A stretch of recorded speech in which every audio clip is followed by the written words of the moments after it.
are making a dog puppet. This one is made out of Sculpey clay. The wire armature was created and then the Sculpey was put around it. I sealed the Sculpey with some polyurethane to help keep it really sturdy so it doesn't crack, break, or crumble. So now we're going to add some medical tape. I have several kinds. I want to use this one because it's, let me show the other one. I have this medical tape. Both you can get at the pharmacy. This is a little bit thicker. It's wonderful, but actually for something this small, I actually just want to use this really thin, it's like a paper tape. So we're going to start with that.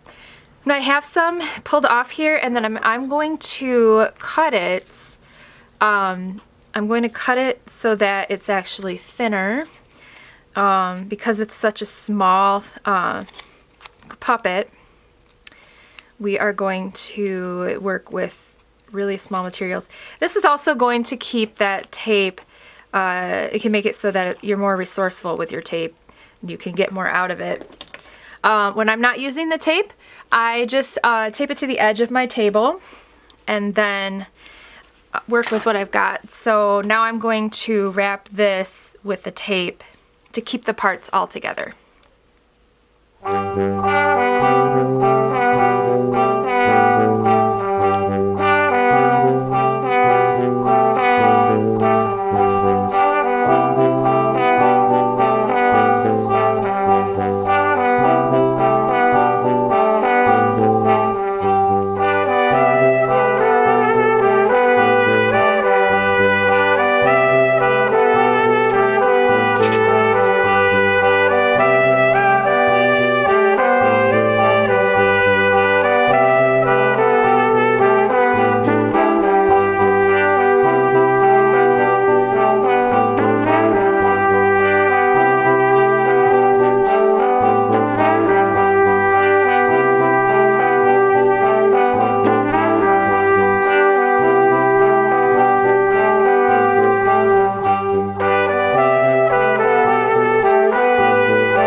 Now I'm going to add some of this stretchy medical tape, but I'm going to cut it down so it's a lot thinner.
Now that we have the medical tape on there, it's time to give the dog some skin/fur. Some of this turned out a little bit bulky, and I was looking at felt as a possibility, but it's very thick and it will definitely make it even bulkier. So, but what I have this fabric here, and I really love the idea of having this woven look to the dog. So we're gonna go with this. So I'm gonna start by covering the appendages first. So each leg is going to need to be covered. So let's see here.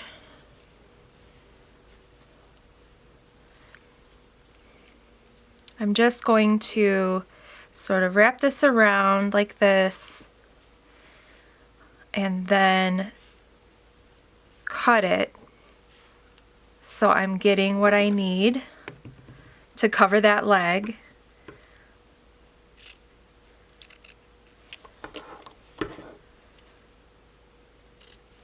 And so then if we wrap this around, this should cover it all the way. And what we'll do is we will sew inside the leg, just like in kind of in the back inside. We're gonna sew that up, and that is going to give that leg some coverage. I'm gonna leave the foot out so that we can add some detail to it. So let me get a needle and thread and then we'll do that. I'm going to put a clip on here to hold this in place while I sew it. And actually I want to start from the bottom and work my way up so that I can get the foot perfectly, because I can work on the rest of it on the top. I can work to make that fit just right, but I really want the paw to be perfect. So I'm gonna trim some of this up here so that it's kind of got a clean. I'm gonna just keep pulling that stitch nice and tight, and you can see how it's really tight there. It's tricky because the clip is in the way, but the tighter you can pull it, the better. So see how I stuck that in. There's a nice big gap, so I can really pull it tight, kind of like pulling a corset tight. This is how you get it so that it's really tight. The stitches here, they don't really matter that much. They're not a decorative stitch. They're definitely a stitch that is doing the work for you. It's a utilitarian stitch. And you just go all the way up the leg. Whoops, that one kind of got looped in. I'll pull that out. There we go. Just keep going up the leg.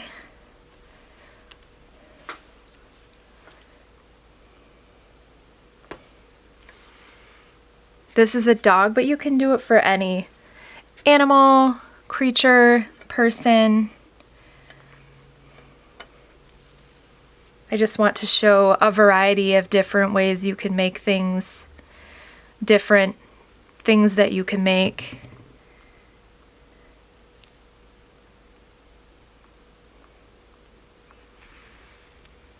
And so we're just pulling it really tight. The name of the game on stuff, especially the smaller it is to go slow. Continuing to pull it as tight as possible so you can see how it's getting formed nicely there.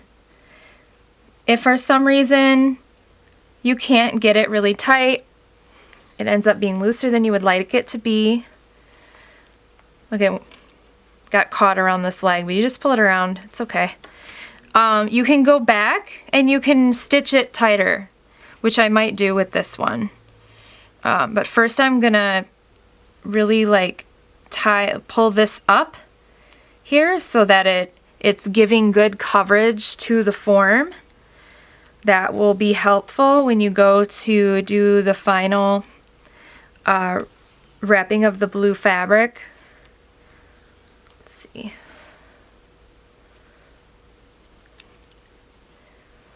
And then we'll just do like a little stitch all the way around. You kind of have to just look and see, you know, where does it need to lay down?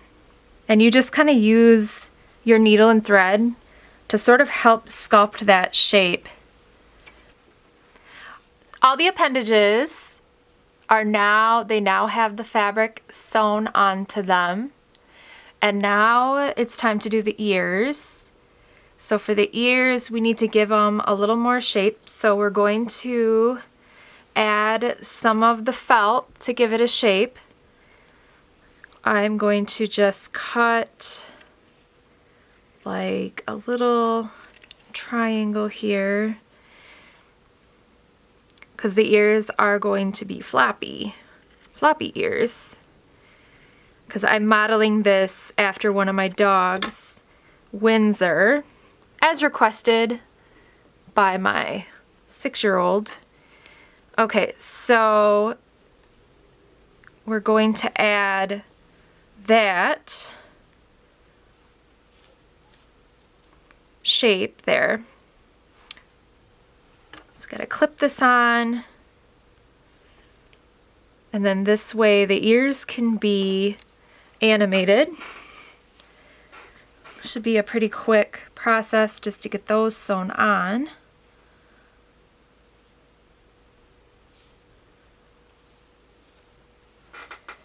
So we're just going to do a quick little stitch here.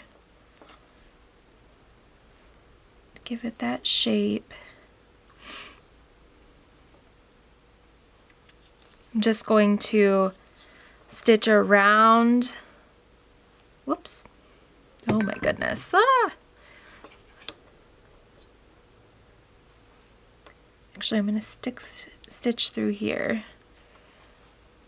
There we go. Okay. Now we're just going to stitch around the ear here so that it's secured to the wire.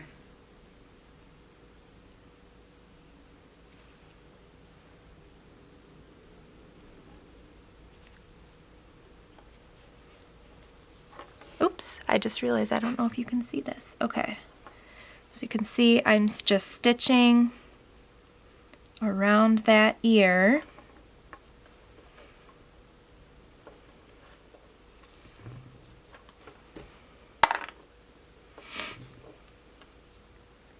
Okay, we have the other ear to do. So we're just going to come across.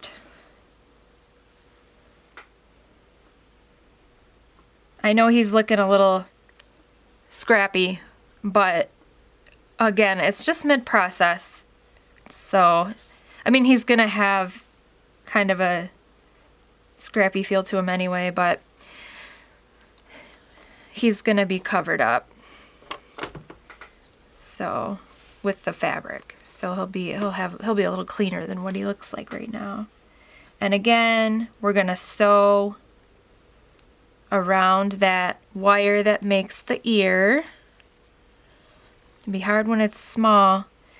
This is really just like as small as you could possibly go, I think, with this type of way to do things. I think if I were to do it again, I would put less of the stretchy medical tape. Ooh, did I just accidentally cut that? I did. Whoops. It got a little bit too bulky, but I also think that it's almost, I really like to work as small as possible. This is almost too small. This is a challenge for sure. Sometimes the knot doesn't want to stop when you stitch it, when you put it through the fabric. So for this, then I just make sure that it goes into the medical tape because that's got more resistance to it. but if you really had a problem, you could make your knot bigger, and that would make it so that it sticks. Whoops.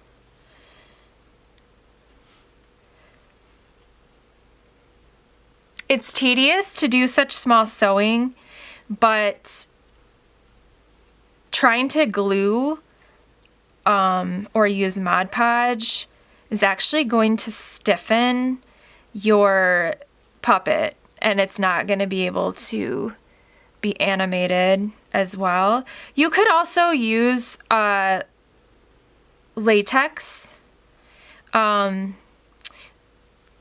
that's a different type of puppet. So, but that's another way that you can do it. That would be like you wouldn't have to sew if you did that.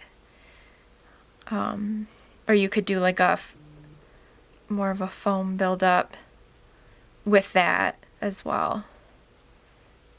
But there's lots of techniques. Whoops, that just came completely undone. Let's do that again. Let's give that some more stitches.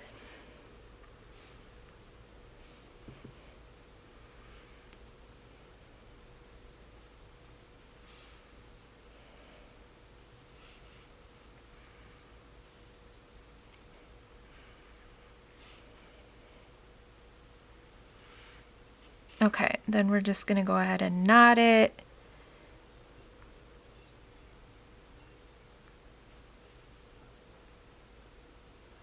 This is just the form underneath, at least for my dog it is, so it will get more stitches. Knotted it up, cut it off, and there's the form for the ears.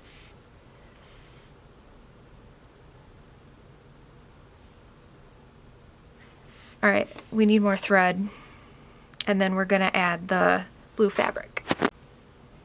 I have this piece of fabric here that I cut, and I'm going to lay the center of it on the top of the head like that, and then I'm going to just get this started. So I'm gonna go ahead and put the needle through here in the center of the head.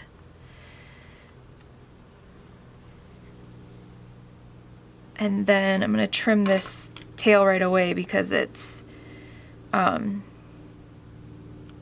whoops, it'll get out of the way, or it'll get in the way really quickly. So, okay. Now I want this to kind of have a little bit of, give the head a little more shape, so I'm going to just kind of almost like sculpt it the way I want it. It's like kind of slipping around right now. Okay.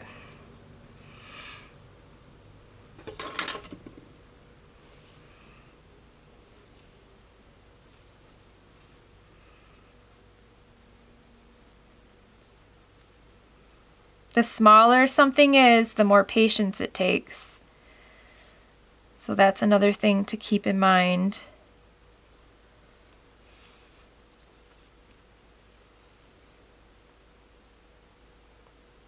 Right now I just really want it to get, want to secure it to the head, and then I can kind of work at it from there.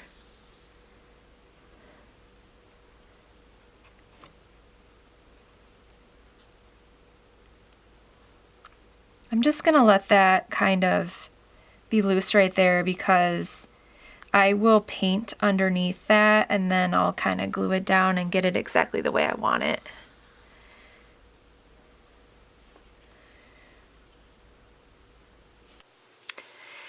For the face of the dog, the head of the dog, I mean, I took the fabric and molded it around to kind of shape it. But apparently my tutorial, when I did that, it didn't record. But you can see that I just used the fabric to create the shape of the head, and this will make more sense once I paint everything and it looks more unified. So now that we have the appendages done, we have the head done, we just need to just add the rest of the body. So for that we need another piece of fabric, and we need a fresh thread on the needle. Okay.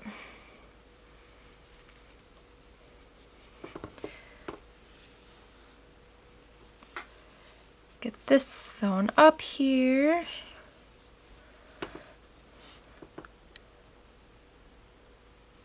I'm gonna start here to make sure that it wraps all the way around. Make sure that it's nice and clean and tight.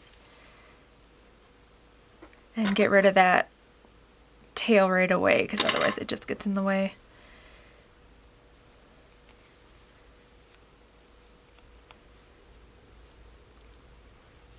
The nemesis is really the thread getting caught on all the different parts.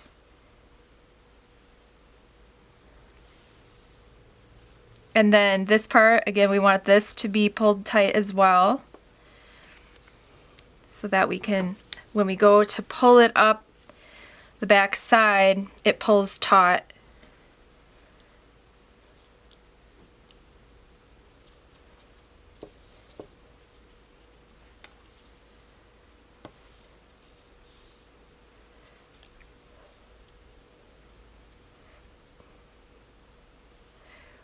Now you could consider a skin color and then consider adding the fur if you wanted to, like on top of the skin color.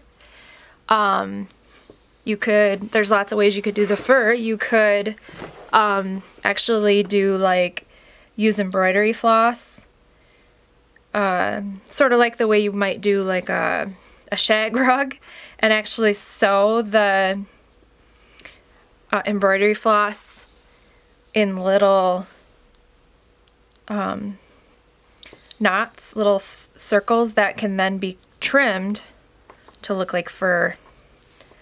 That could be one way to do it.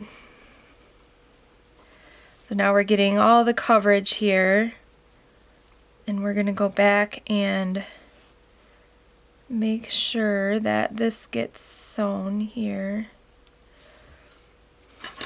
Whoops. It's always getting caught on something.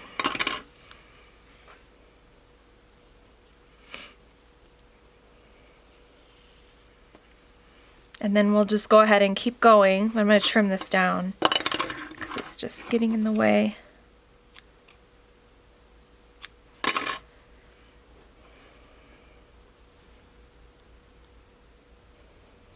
Options and different ways to do it.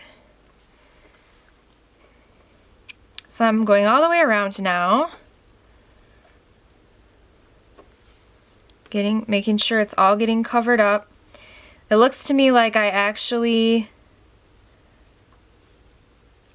might not be able to pull it as tight as I wanted to. Actually, I think maybe I will. Actually, I will get it pulled. It's just I'm gonna have to pull it really tight. And the tighter you pull it, the less movement you're gonna get, or just something to kind of keep in mind in general, is that tight materials can restrict the movement depending on where that's being applied. So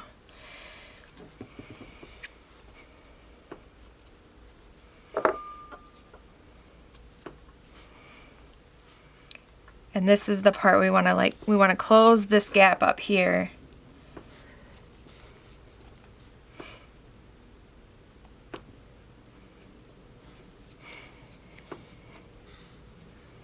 And obviously with the fabric, it's not the smoothest. Like, there's a lot of bulkiness, there's a lot of loose thread, but it lends itself to the styling of the dog because the dog has fur, and so that's why this style works really well for an animal like this. That reminds me, I have a lizard half done that I should definitely pull out and share. at some point. The process of that, because that one is definitely done differently than this one.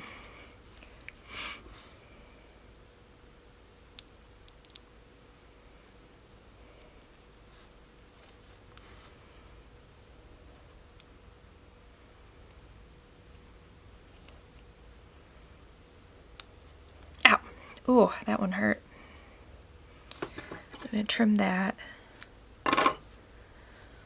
And now we're going around the other way, but I'm running out of thread, so I can only go so far before I have to get more thread. So actually, now would be a good time to knot it up before it's too short to do it, and also that way I have enough thread to finish it up. All right, so it's all knotted. That's done there. That side looks good.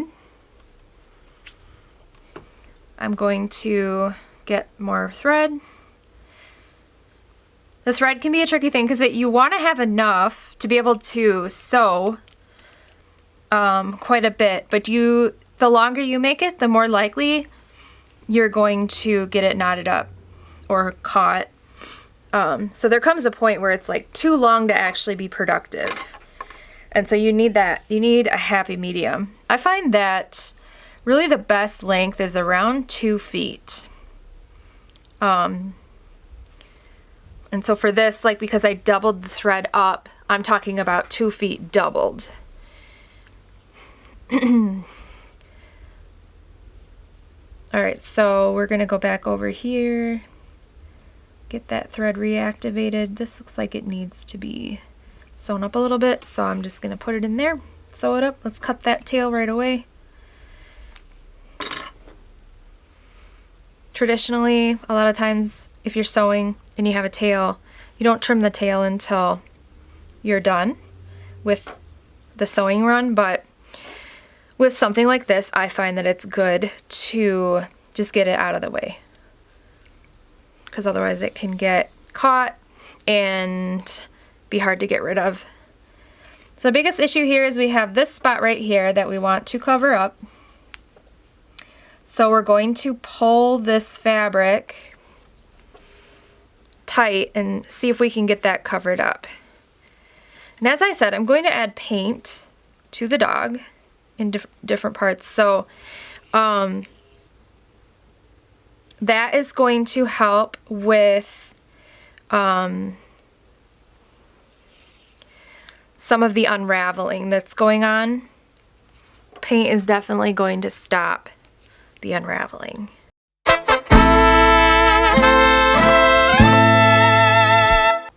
For Mr. Windsor, as I like to call him, I decided to start with 3 colors here to blend with the blue. We'll see how it goes.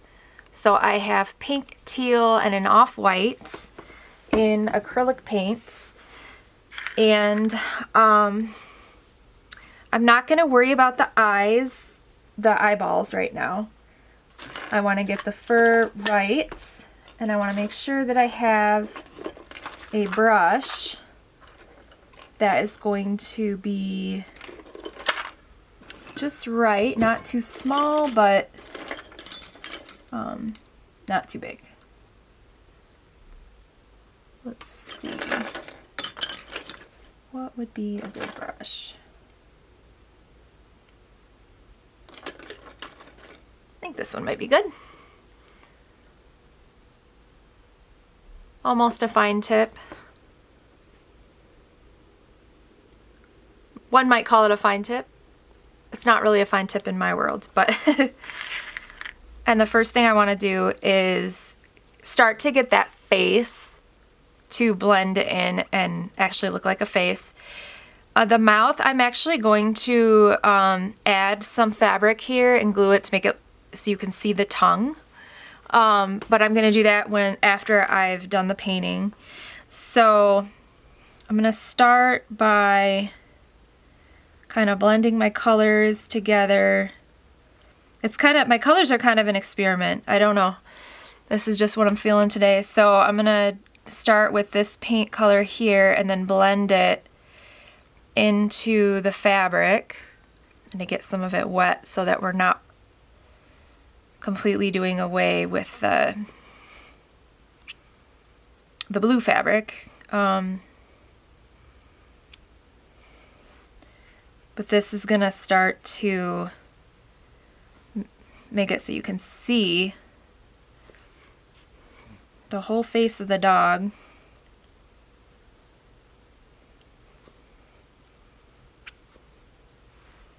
And for the pink, we know like his little ears have a little bit of pink on the bottom side of the ears, and this off-white is also going to help that kind of stick out.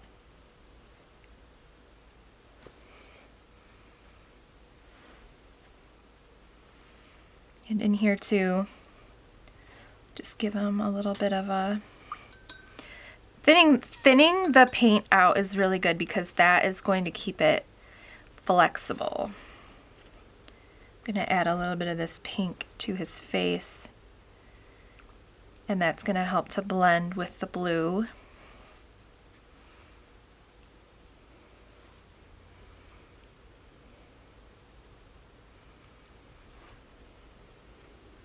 It's all just kind of like play to see how it's going to pan out. I'm not going to worry about the nose right now either. Just want to make sure that I'm getting some color laid out, getting it so it's unified.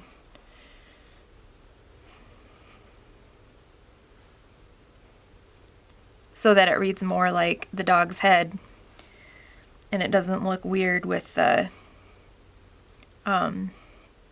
white clay and the blue fabric.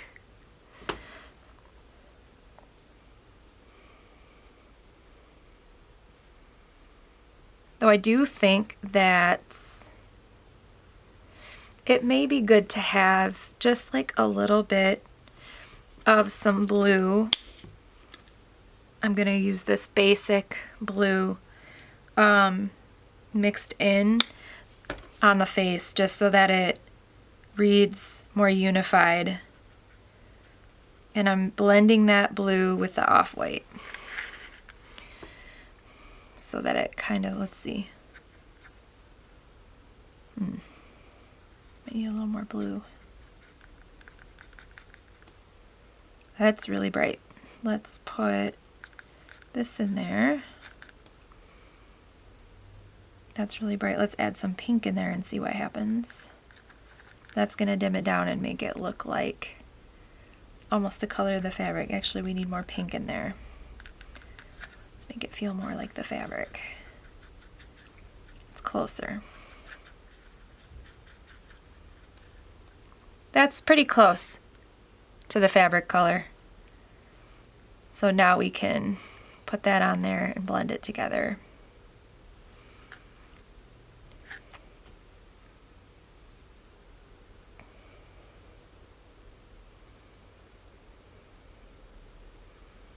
And get it down in here.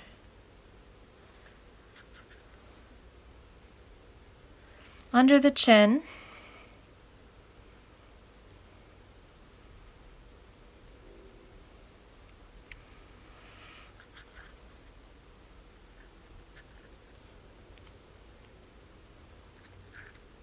Yeah. But Windsor does have a lot of light pigment on his face, so I'm gonna just kind of come in here. I'm gonna bring in a little bit of pink.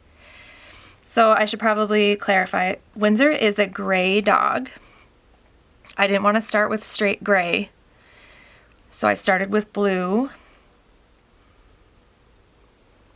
and then I'm just kind of playing around from there with it. It's definitely looking more like Windsor's face, or his head is looking more like a dog head. I'm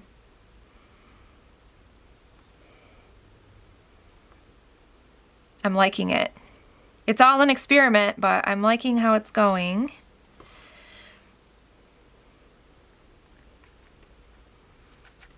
I'm going to give him a little highlight at the top of his ears.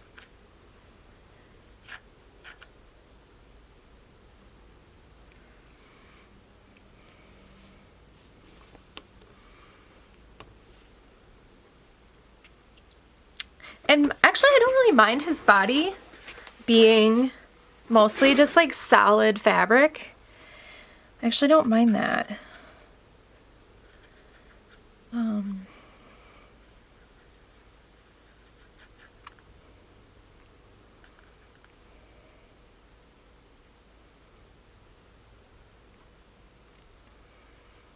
think it's kind of like number one, make sure that there's continuity between the clay and the fabric for the look that I'm going for. We'll start with that.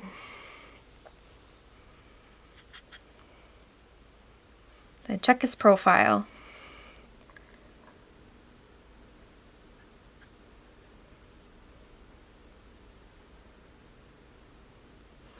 And then the fur out here, I kind of want to give it that feel of like that the tips of the fur are there.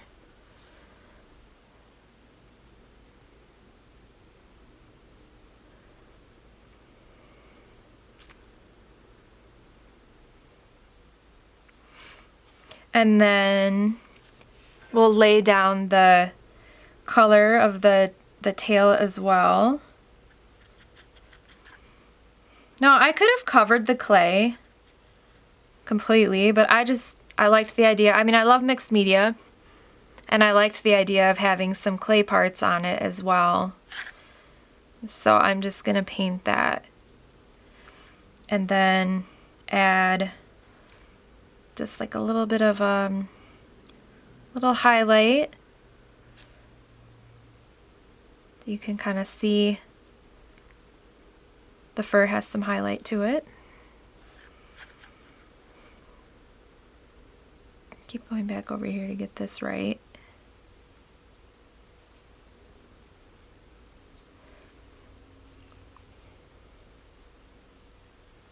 And let's do the feet now. Same thing. Just gonna get that color in there first.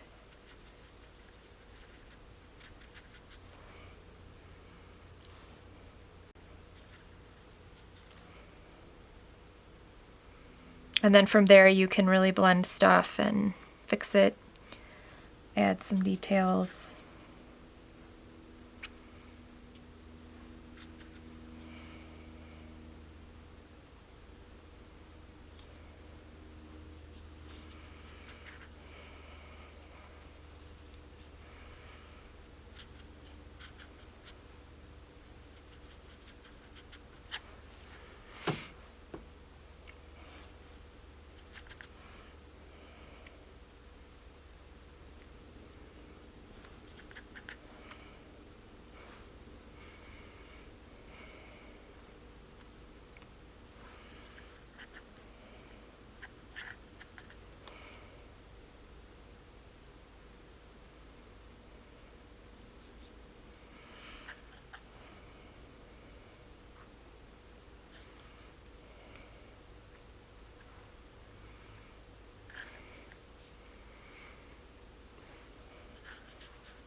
There. So I have the blue on there. So at least he's looking like a full shape of a dog. I don't think though that I want him to be a solid blue dog. And I know my son is going to come home from school and he's going to say, that's not the color that Windsor is. He's actually gray. And so that means I'm gonna have to do a lot more blending. Or just like adding a lot of colors so that it reads more gray and less blue, less cartoon blue.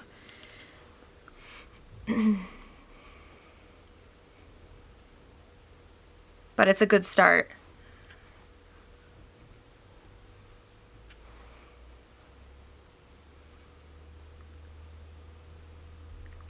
I think my son will be happy to see his dog in clay form. I'd like to give the dog a little more contrast, so I'm going to start by adding some darks. So I'm mixing this blue and red together to get a really deep color. And then I just want to kind of put this in there, and then really the highlights are going to be the what do I want to say?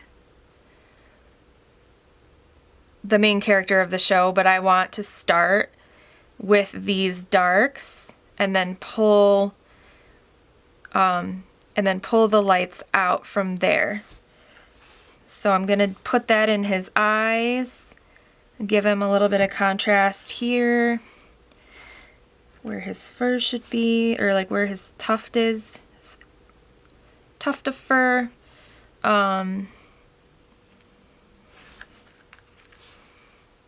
And this will give him some more definition. All the places where it would probably be dark to begin with.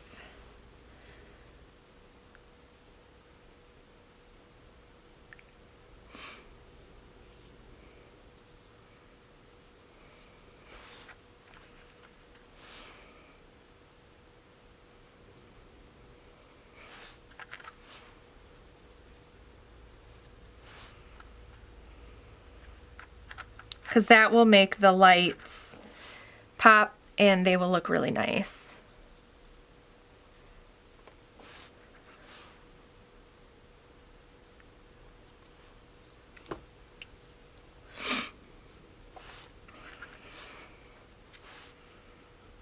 I kind of think about where the fur tends to be really thick, like behind his ears, where his jaw is. The base of his tail.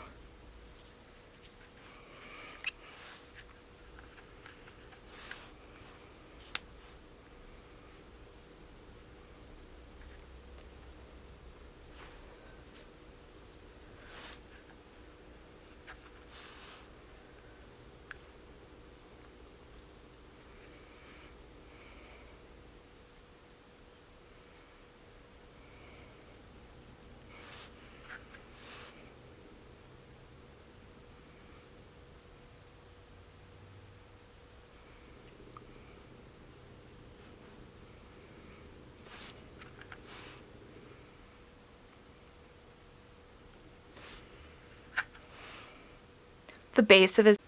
The pup has gotten pretty dark. Now it's time to lighten the pup up with some definition. For this, I want a brush that's kind of coarse that I can dry brush with. And I want to be careful not to overload the brush too much. So it's good to do the mixing with a different brush. And we're gonna do some gray-ish tones to kind of bring that color out. And I think I want to add a little bit of white. I might add some green as well.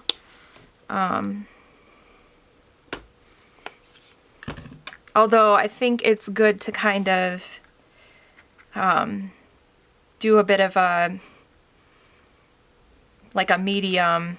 I think if I go too light too fast, then it might become too much contrast at once. So I think maybe doing some midtones first is going to be the better way to go. All right, so I mixed it, and then I'm going to get this coarse brush and dab it on there. I'm going to start with the face because Windsor's face is very light. So I'm going to give a sense of fur texture this way.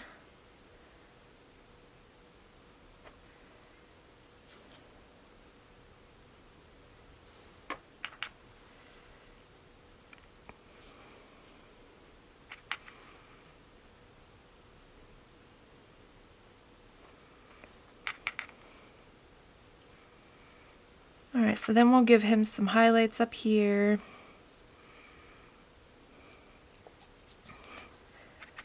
Give him some light fur underneath.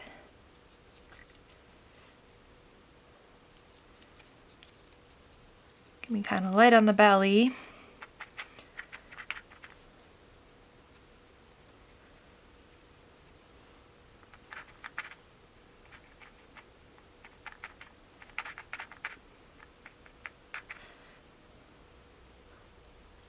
Ooh, that was way too light.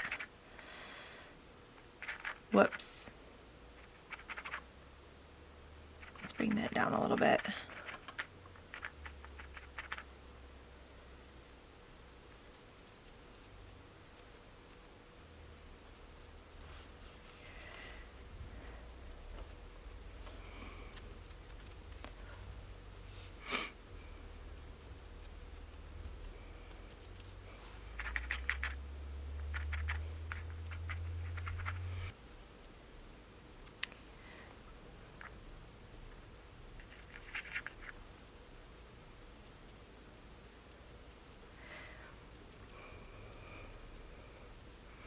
So I like the belly. The belly's turning out the best, I think.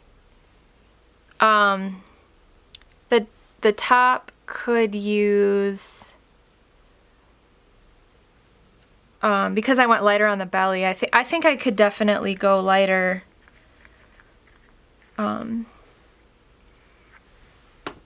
the top here. I got about 3 minutes to do as much as I can before I gotta go get my son from school. But I think he'll be excited to see how the progress is going. Although I will say, he is definitely, my son is my biggest critic, so I'm sure he will have some art direction for me on how to make it better.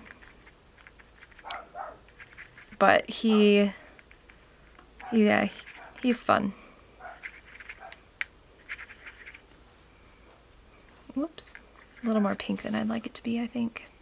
There, that's better. And Windsor has a white paw. Actually, I probably have to double check to see which one it is. It's like, it's not, it's subtle, but it's definitely a white paw. So I have to I'm gonna have to go check and see how, which paw that is, so I can fix it, make sure that that's there.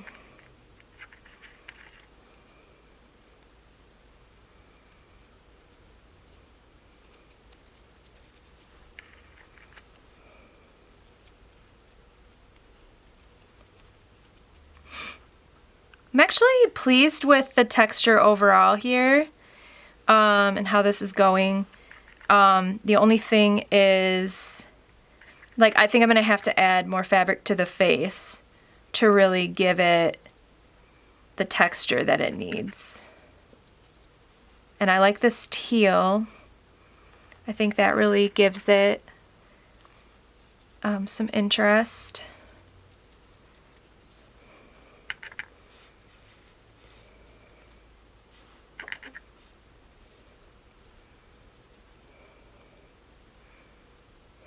Yeah.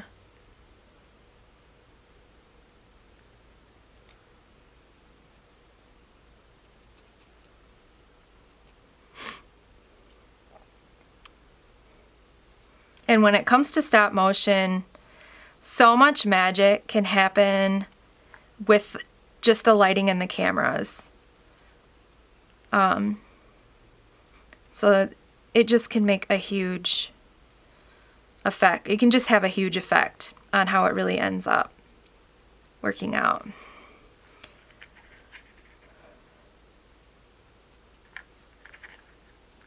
That's something that if you're not going to be filming or photographing the work that you're making and it's going to be enjoyed as an in-person experience, that can be really make a lot of changes to your approach, because you have less, if you're doing all of it yourself, you have less control over how people are experiencing your work if it's in person. And all that has to be taken into account when you're creating work for the different types of venues.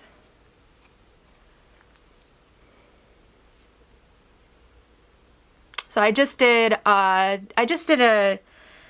diorama for a museum, and I ended up doing all my own lighting inside of it because I wanted to have as much control over everything as possible. But that was something that I had to learn with the gallery show before that, is that I really, because I hadn't thought about it, I'd had no control over the lighting on the piece in the gallery, and that was hard because I'm used to having really special lighting on my work because I'll take it out at like sunrise and photograph it, and that's just totally different than just like some lights that you might have inside of a gallery space. So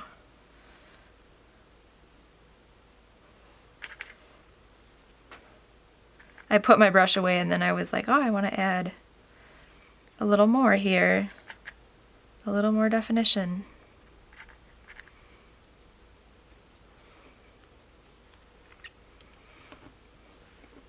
Okay, it is time to go get my boy from school. So I will be back and we'll see what he says about the work in progress.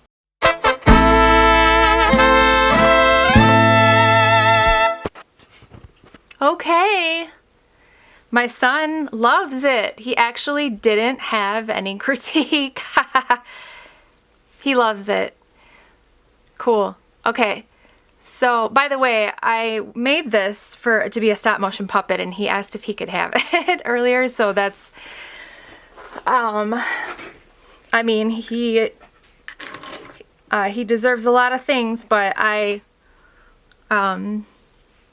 originally made it for stop motion. So, okay. Anyway, it's time to work. We gotta get this face fixed. So let's start by adding a tongue. So I have just like a little scrap of some felt, and we're going to cut that to be for the tongue.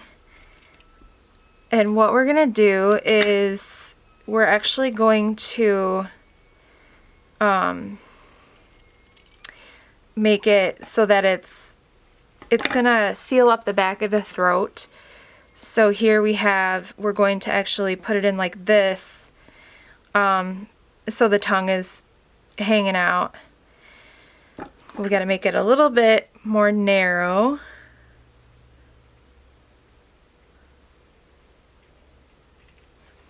And then, let's see. I'd probably go a little bit more narrow than that.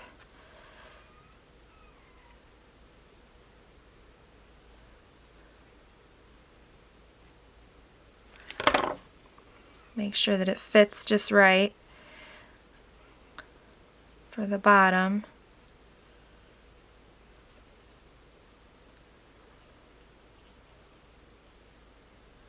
That's pretty good. Now the top, I should have definitely made the top, I should have carved it out a little bit. I'm not going to do that this late in the game, but you could. I'm just going to trim this a little bit. I'm not going to make it be part of the whole top of the roof of the mouth. I'm going to just have it be primarily the bottom parts. So here, I'm going to do this like that. Now I want to add some teeth, and I still think this actually needs to be trimmed up a little bit. There, like that, so it's not kind of like sticking out of the mouth.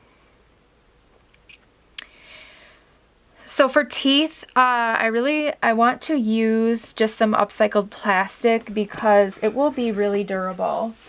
Let me find some in my stash, or I could use, oh wait, here.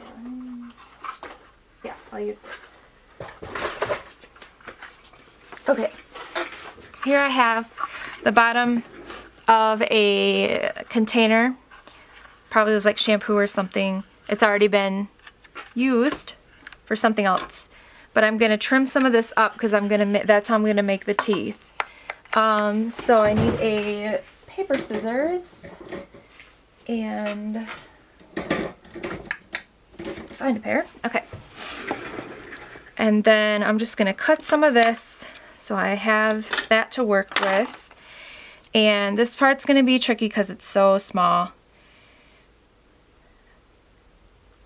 So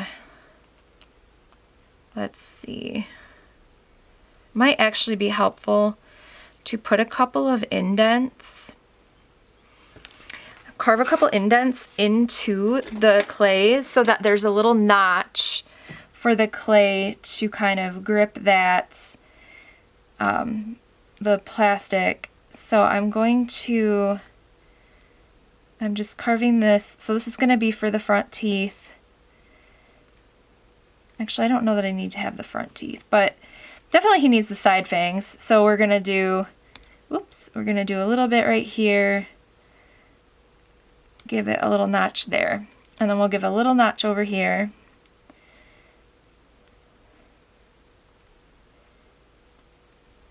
Like that. And that's where his fangs are going to go, on the top. Okay, so now they need to be pretty small. Even, so paper or scissors can be kind of hard to work with. Let's see, where did I put my small scissors are good. I don't know where I set mine right now. But so I think I'll just use a cutting board and just cut it. So now we got to cut the teeth. So let's see how small we can cut it. Kind of like it to have a natural shape. That is going to require a tweezers to work with it. So I've got my tweezers here, and that's, whoops.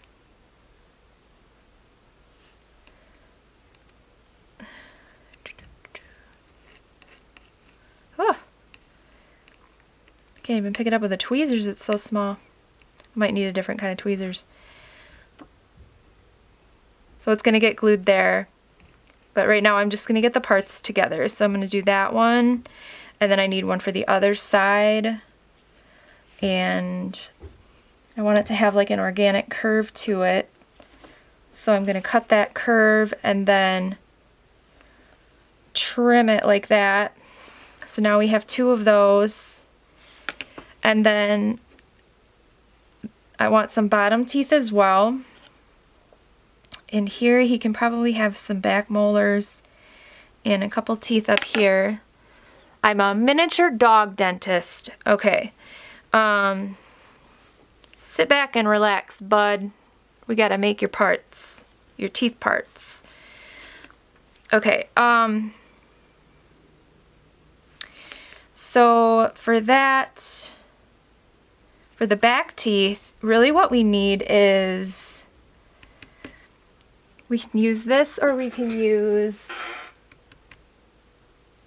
styrofoam. But I don't know. I think at this size it just pretty much doesn't matter. So we're gonna cut some of this plastic and get it the right size. And then we'll just kind of trim it down so that It resembles teeth, kind of rounded out. And then let me see if I have a better tweezers. I do somewhere. I don't know if I have it right here in my collection. The tweezers get moved around a lot, so hopefully we can just work with this one. So, okay, so we have this little tiny piece, and then we can glue it in there, and that's gonna look really nice. So those are gonna be like the back molars. And this plastic is actually good to work with because it's flat, so we won't have any issues closing his mouth.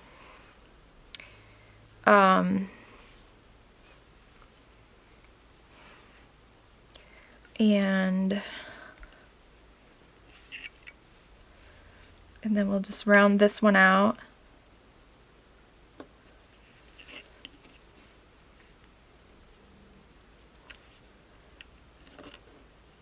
There. And then for the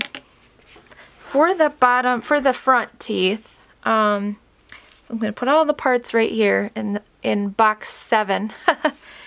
Okay, for the parts, for the front of the teeth, I'm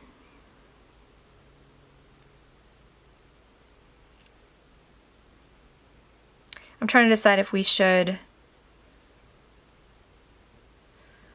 cut it as all one thing. Let's give it a go. Okay, so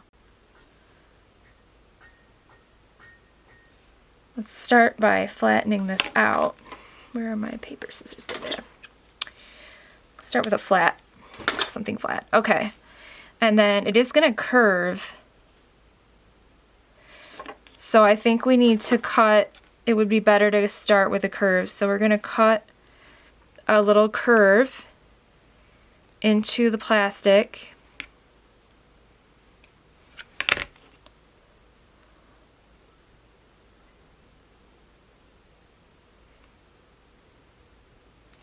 And then the outside is going to be the sharper teeth. So we want to cut that down slightly. And then we're going to cut across.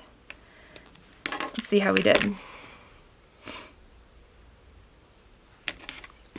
It will probably need some finessing. So, okay, so then we're going to didn't really keep the curve, but that's okay. All right, so this part needs to kind of curve around like that.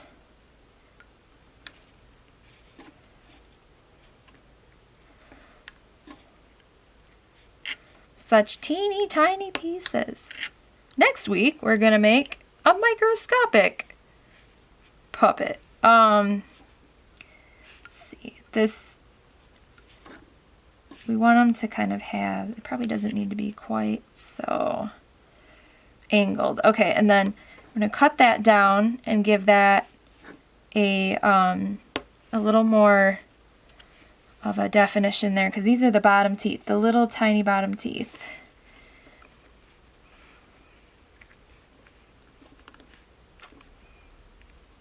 It's like puppet limbo. How small can you go? How small can you go? Okay.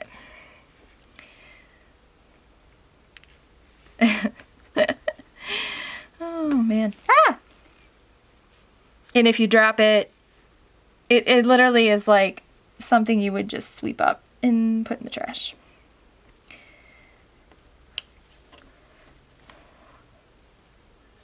Small details. Okay. We really need to cut this part. We gotta trim it. We need a microscope.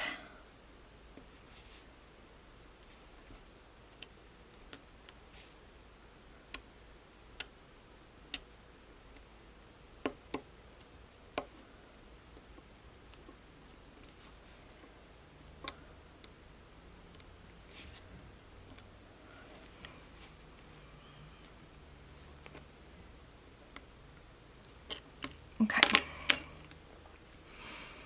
Okay, let's see how it fits.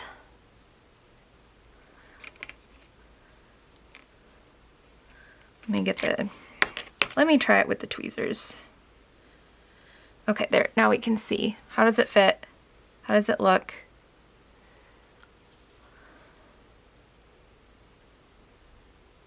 Oops.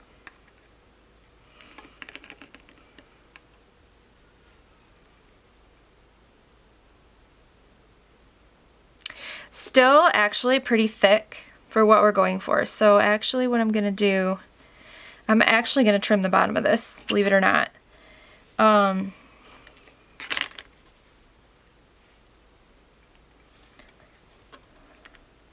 So small you can't hold it.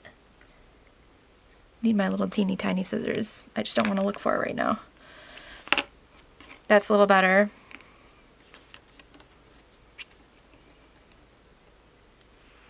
Okay, how does that look? Fabulous. It looks fabulous. Okay. Okay, we have all of our teeth, our teeny tiny teeth. I'm gonna put them in box 6 here. In box 6. Okay, where did the tongue go? Literally was so small I might have lost it. Where did you go? Tongue. Did it go underneath the mat? Nope. I might have to recut it. It's so small though that you don't have to worry too much about running out of fabric. Oh, here it is. It's right here. I just picked up the mat and dumped all my teeth. What was I thinking? Okay. I have those. Oh, there's another molar. Huh. Oh my goodness. Okay. So this actually is going to have to be slightly more narrow in order to fit with all those teeth in there. Just slightly.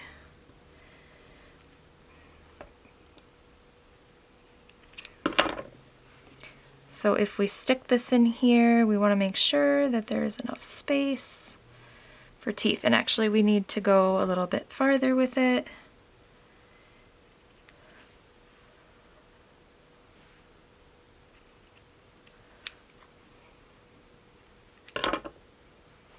And stick that in.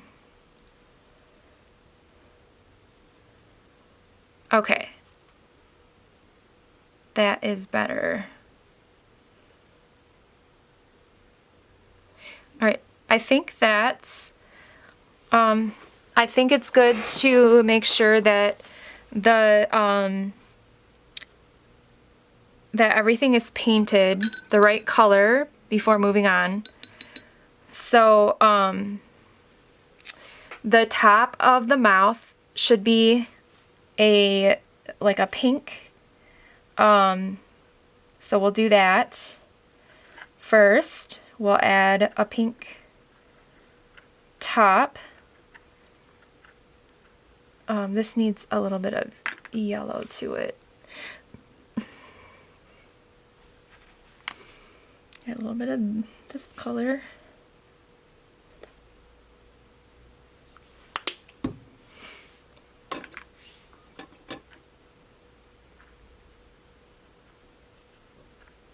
Okay. So we're going to paint the roof of the mouth this color. And that's right where the teeth go, where we marked it. So we're just going to do that part.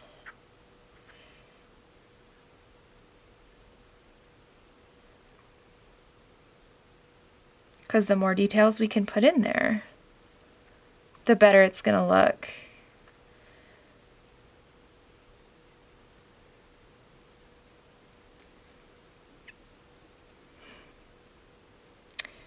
And actually I don't think that was necessary at all, but okay, so there we have that color. We're getting that color in there. But then the dog's lips are black, so I'm gonna mix up my blue and my red to get that really dark color. And then I'm going to make sure that he's got just a slight black lip. Just very slight.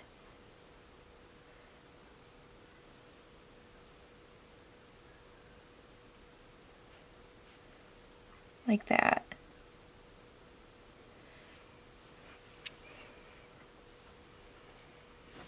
Technically he has a little bit of black up here too. And that's going to go into his nose.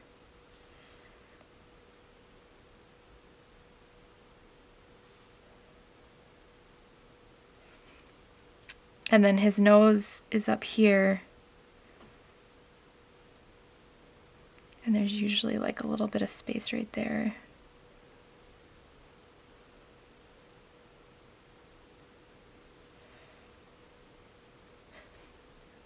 Now, I used to paint pet portraits full time, so I can paint these features with my eyes closed practically.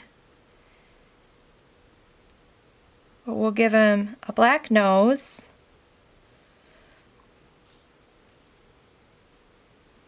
And then we'll give him some black eye sockets.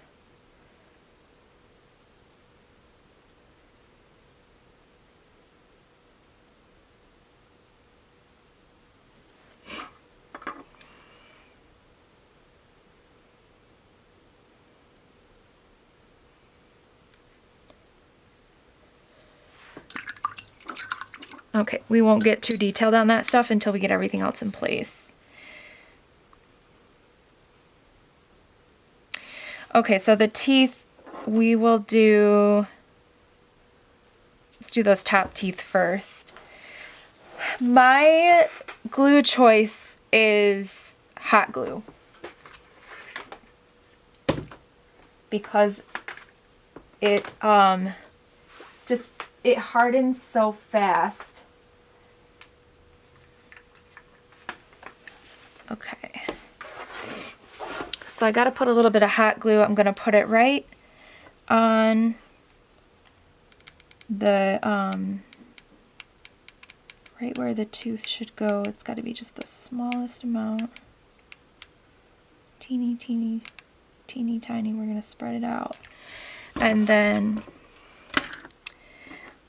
okay, now we have to stick this on there. Oh my goodness, quick before it gets cooled off. Yeah, it's already too hard.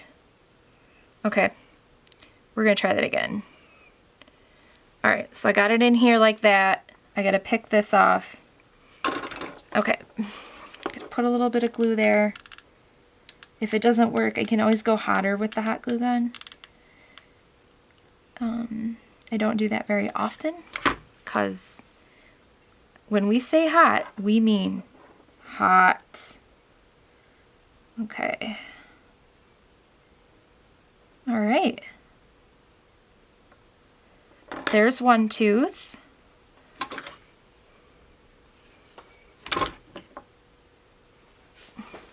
Oh, oops, okay. Okay, we got a little bit of excess glue here, so we're going to try to pick that off without picking the tooth off. Ah! Well, that didn't work out.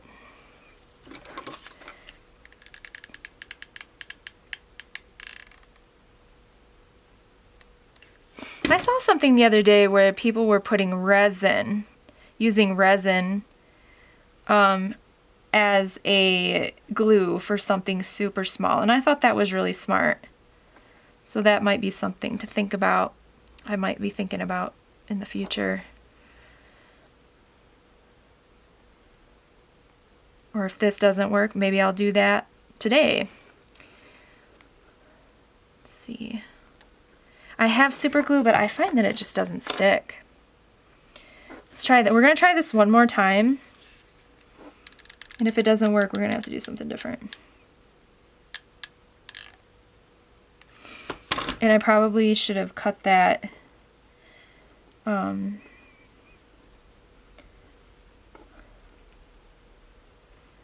that hole. I should probably given it more of a hole. Boy, that really doesn't want to stay warm for very long. Let's see. We're going to go ahead and heat this up. And then we're going to carve into here a little more so that when we peel the excess glue away, hopefully the glue that's inside the little hole will stick. And then we'll do the same thing on this side. Ooh, a lot of the clay coming apart. It can be a tough thing with Sculpey. It's okay, we'll clean it up though. We'll get it cleaned up. Okay, so while we wait for it to heat up enough for that, we are going to do the bottom teeth. But let me make sure I have my, there's my teeth there. Then we're going to do the bottom molars.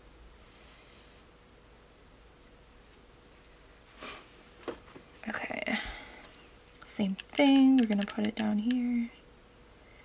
Just the smallest amount of glue and pop that on.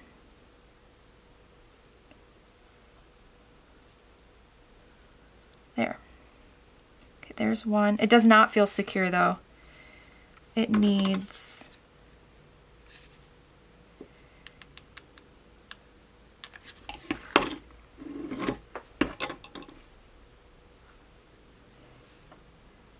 there. Okay. There's one back molar. That works. Okay. We'll do the other one. Or row of molars, I should say. We'll stick those on. Molars. Okay, we got the molars. Then we need to do this front part. And this is where putting a little bit of a notch in there will help.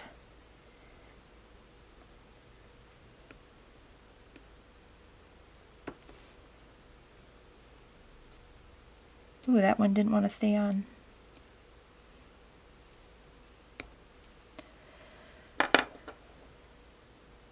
Doesn't want to stick. To try it again. I just haven't been happy with the super glues I've been using.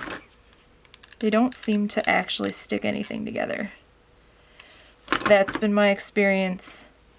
I feel like they don't really make Gorilla Glue like they used to. And the other super glues are disappointing. But maybe that's just my experience. This one could use more glue too. Slightly more glue. Okay. Let's try gluing the bottom teeth down. Let's see how that goes.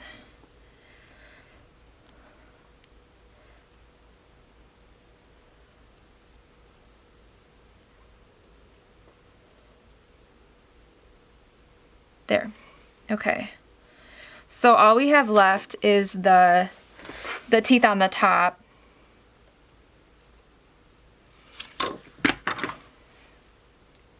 Make sure that we get the excess glue scraped off.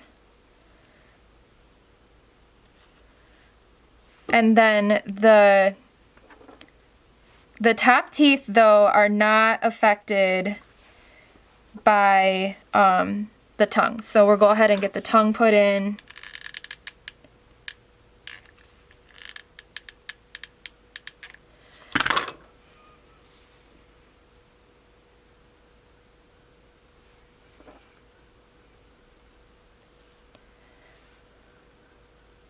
Get that in there nice and deep.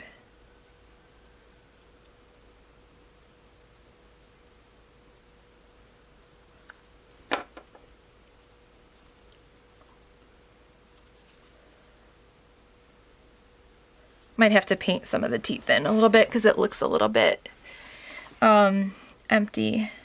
That's okay. I don't know where the other tooth went, so I think I gotta cut another one.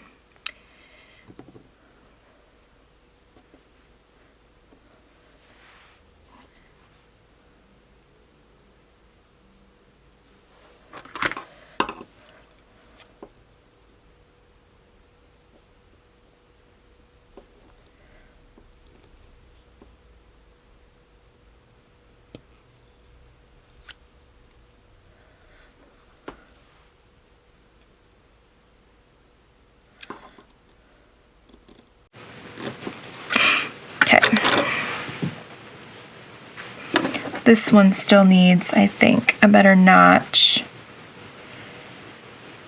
There's a nice little notch here, a nice little notch here. Okay. And we need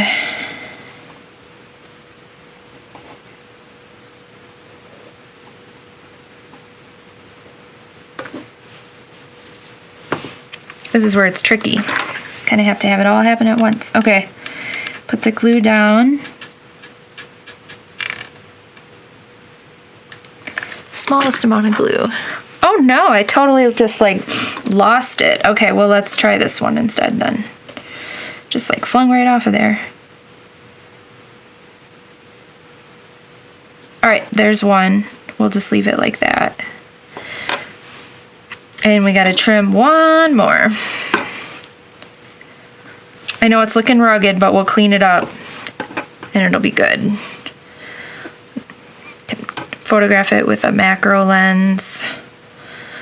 It'll be really nice.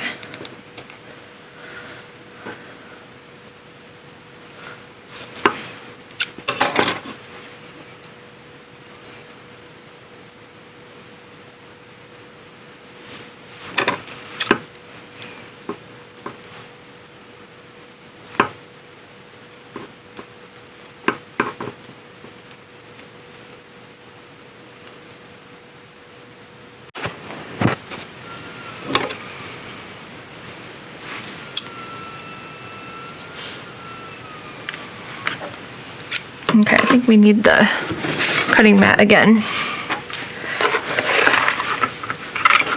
Get that thing trimmed down to the right size.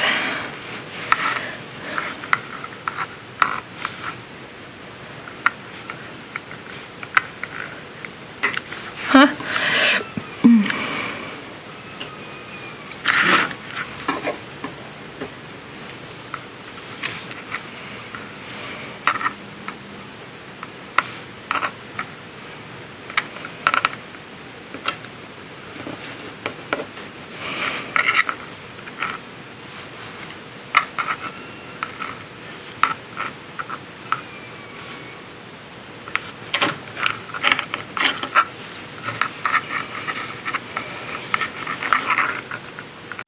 All right, we got the teeth in there. Now we need to touch up the mouth so that you can tell what you're looking at here.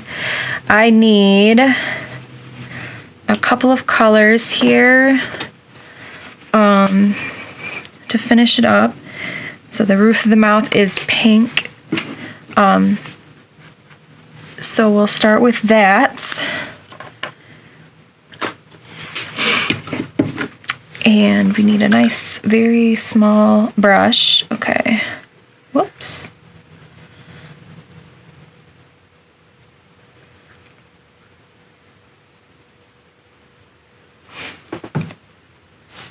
So we're gonna paint here. Paint the roof of the mouth. So we can get that color in there. And then it goes to the back of the mouth.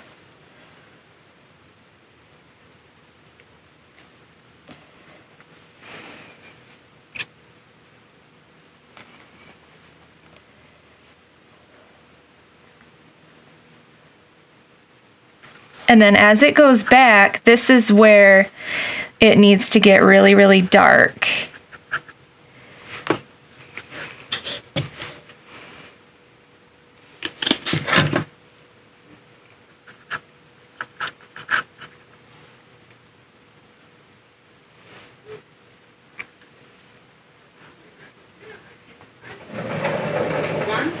I forgot to write down where I hid some wool mittens I made for Benny's birthday. By the time I found them under my mattress, Benny was too big to wear them. Now, I write down my hiding places in my notebook. Isabel chuckled. Grandma Alice was the same way. A few years ago, I even found a diary that mentioned a wind-up doll she meant to give me when I was little. She wrote a riddle about the hiding place. It took me years to figure out that she'd hidden the toy in an unused bread box in the pantry. I do wish she'd left some hints about where that missing plan book might be. Isabel put the book of drawings and notes back in the cabinet with the others. "You're welcome to look through these if you have the time," she said to Martha and the Aldens. "Just help yourselves." "Are you going to search for the missing plan book too?" Jessie asked Martha. "I've never stopped searching for it," Martha answered. Chapter 3. The Mystery Riddle. The next morning, when Mr. Alden and Isabel came over to the garage, the children were already at work. Grandfather looked on as his grandchildren worked. "You look like a colony of busy ants," he said proudly. "We are," Henry said, as he and Jessie carefully set a large bird cage onto the pushcart they were using to move the inventions into the house.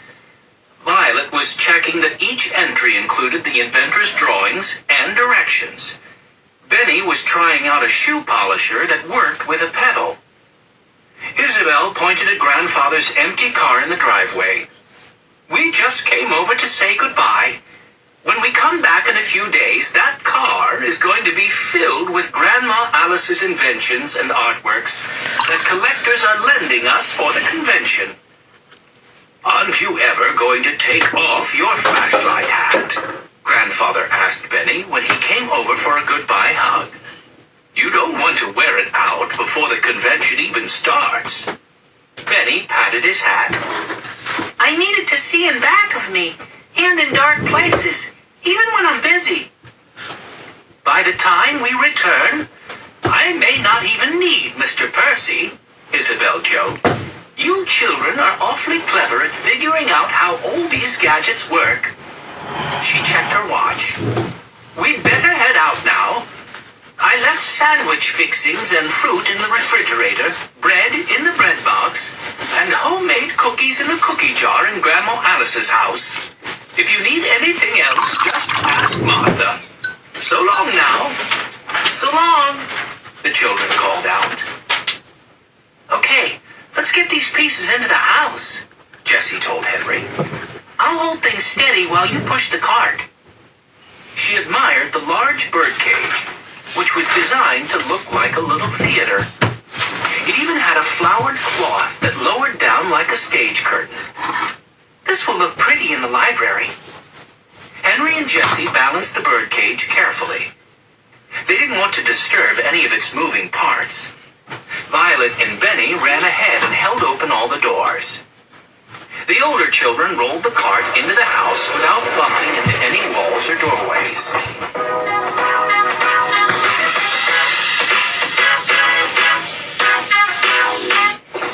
"There," Henry said when they finally had set down the birdcage. "That looks as nice as one of Alice Putter's own inventions. It fits right in. Let's try it out." Violet turned a winder, and the curtains came down. "Perfect," she said.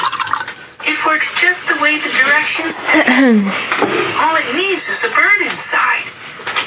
Benny wasn't too interested in birdcage curtains. He pressed a button beneath the globe, and the globe began to rotate slowly. When he recognized the shape of the United States, Benny pressed the button again, and the globe stopped. It was neat, but he liked his flashlight hat much better. Finally, he decided to see if there were any good books to read on the nearby shelves. "Kids' books," he said when he found some colorful old children's books.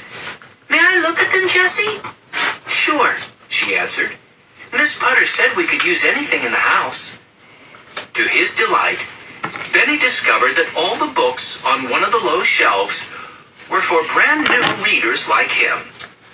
He ran his fingers along the books. He stopped when he came to one with a missing spine. As he pulled it out, he saw that it wasn't like any of the others on the shelves. This one was homemade, with handmade drawings and handwritten instead of typed words. "Hey, Here's a book somebody made, he said. The other children came over to take a look. The cover was decorated with hand-painted clocks, birds, animals, clowns, and toys. There was no author's name on it, but handwritten on the first page were the words, "To my grandchildren." "It's just a riddle book," Benny said, a bit disappointed that it wasn't the missing plan book. He read the title, "Read me a riddle." "So read us a riddle," Henry said back. Benny closed his eyes and picked a riddle at random. He opened them again and read the riddle slowly. "When the moon's at 12 o'clock, pounce upon the stroke. The time to act is at the chime, when day and night run out of time." "What's that mean?" Benny asked, puzzled. He handed the book to Jessie. Hey, Mom. Yeah. She studied several of the other Can you riddles. fold this? "I know some of these right, already. because I can't fold The it in one the you found is middle. hard to figure out." It keeps folding She in the flipped wrong through the book. place. Violet thought about the riddle. "When the moon's at 12 o'clock, maybe you can only figure it out at midnight when there's a moon out." Jessie repeated the riddle. Maybe reading it again would make it clearer. As the children huddled around the curious book, someone entered the room. "What are you doing?" the person asked. The children whirled around, surprised by the sharp voice. Martha came up to the children. She stared at the book in Jessie's hands. "Who said you could take books from the shelves?" Benny looked up at Martha. "Miss Potter said it was okay, right, Jessie? I'm old enough to read. It's got riddles." Martha reached for the book. "Riddles? Let me see it." Jessie carefully passed the book to Martha. "Miss Potter told us we could use anything in the house. She knew we would be careful. This book is handmade." Martha was already turning the pages. "I can see that. Well, I'm sure Isabel wouldn't want such a fragile book being passed around. I'm going to put it away for safekeeping." But, Benny began. He stopped when he saw Jessie shake her head. "I'm going to store it where it will be out of harm's way," Martha said. With that, she turned and left. Benny took a big swallow before he spoke. He wasn't used to people being cross with him. "I didn't harm the book, right, Jessie?" Jessie patted the top of Benny's flashlight hat.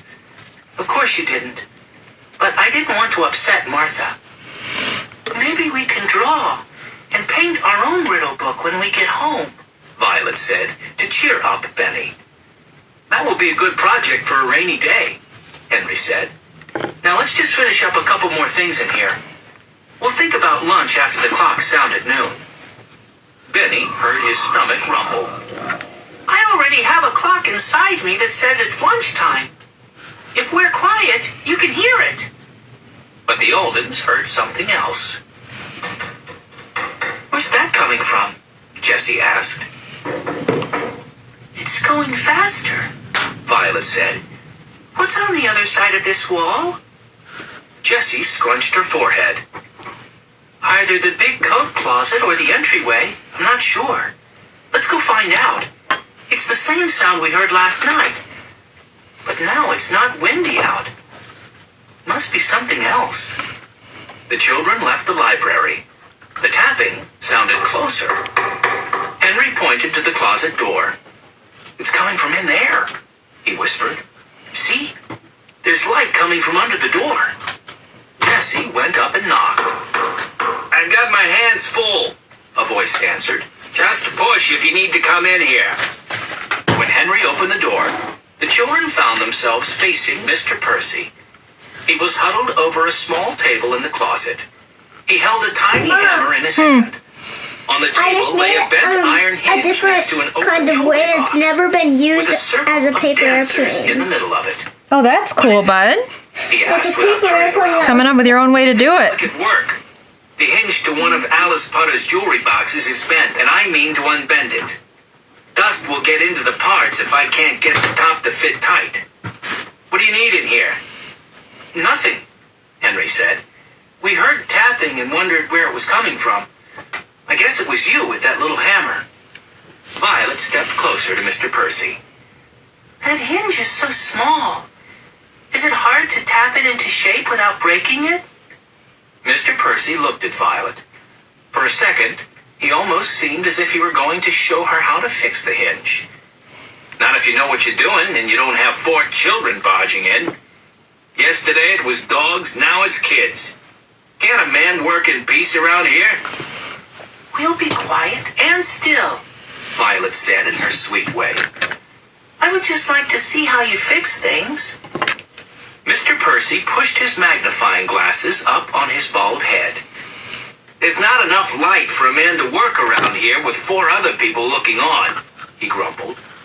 Benny took off his hat to show Mr. Percy. Know what? You could borrow my flashlight hat.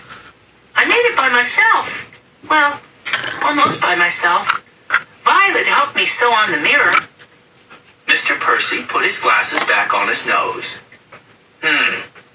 He studied the flashlight hat. Now he didn't seem in such a big rush to send the Oldens away.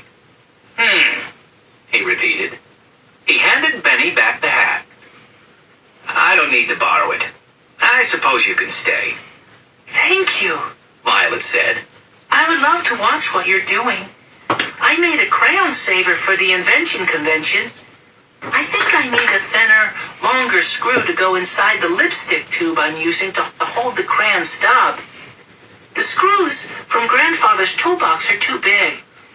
It would be fun to have lots of supplies and tools like you have. Mr. Percy didn't skip a beat with his tapping. Prize Picks is now live in more than 40 states. And that includes Texas, California, and Georgia. Now, Pig, I'm gonna tell you, I got a deep love and affection for the game of football. And it seems to me that Prize Picks just... Bro. Well, Bro. why would a child have tools like mine? These cost a pretty penny. Benny reached into the pocket of his jeans. I have a pretty penny.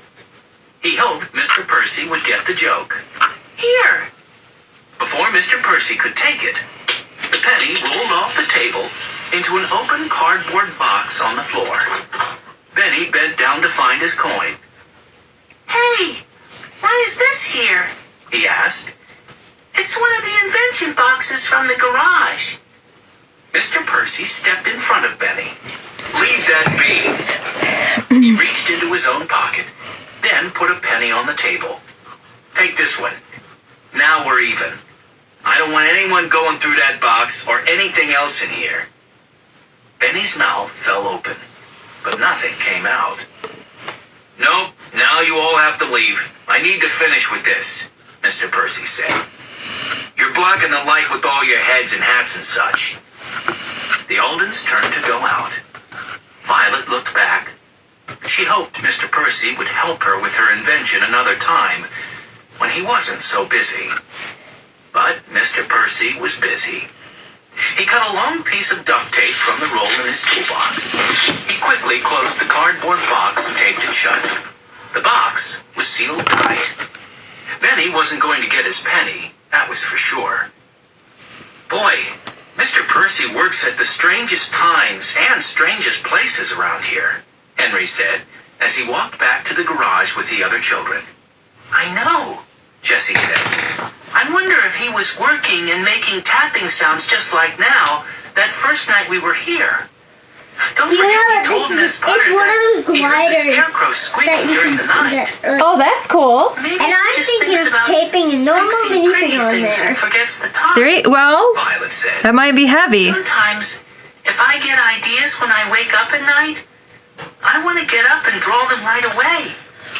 Then, you need a flashlight hat, he said, turning his off.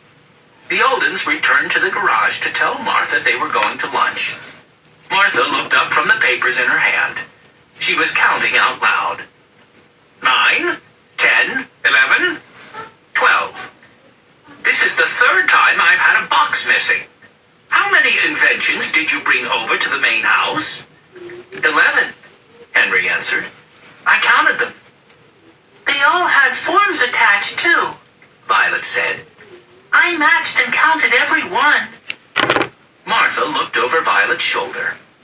"Oh, Mr. Percy, there you are. What's that box you have?"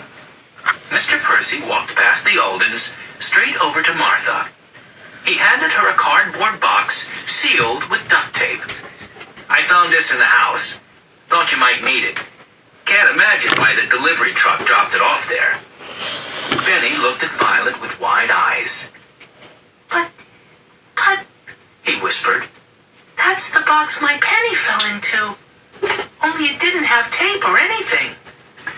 Mr. Percy looked at Martha. "Well, the problem is solved." He walked away. Martha checked her watch. "I'll unpack this one after lunch. I have to get going someplace." The children started walking back to the main house. "The problem isn't solved," Violet said. "Mr. Percy was nice to us until Benny tried to get his penny from that box. He knows we're helping unpack the boxes. What difference would it make if we saw what was inside?" Henry nodded slowly. "All I can think is that Mr. Percy has something to hide." Chapter 4. A Curious Phone Call. Benny kicked at the gravel as they continued walking back to the house. "I didn't get my lucky penny," he said. "Now it's an unlucky penny." As the children crossed the front yard, Rough and Tumble ran to greet them. "Why are they outside?" Bully Jessie twins. asked. Mother put them in the screen porch before she left. Benny sat down on the porch steps. "Hey, you guys," he said to Rough and Tumble. "It's lunchtime for you, too. Where have you been?" Jessie bent down to pet the dogs. "They got into the pond, I guess. They're all wet. I wonder how they got loose." She went to the main door. They didn't bring their dog dishes on the porch so they could eat out here and not get the house all wet. Rough and Tumble tried to follow Jessie. They waddled over to her and just stood inside where their food was. "Let's bring our lunch out here too," Violet said. "I feel sorry for them." She went over to the window. "Look, there's poor Midnight indoors. She'll be relieved that Rough and Tumble have to stay on the porch." Violet leaned closer to the partly open window where Midnight sat, staring at the dogs. Then, Violet spotted something strange. "Come here," she whispered to her sister and brothers. Peeking through the open window, the children saw Martha wandering in the entryway. She had a watch in her hand. She was reading. Things came back to a big change. That's why every decision matters. And we're just getting started. Those.com.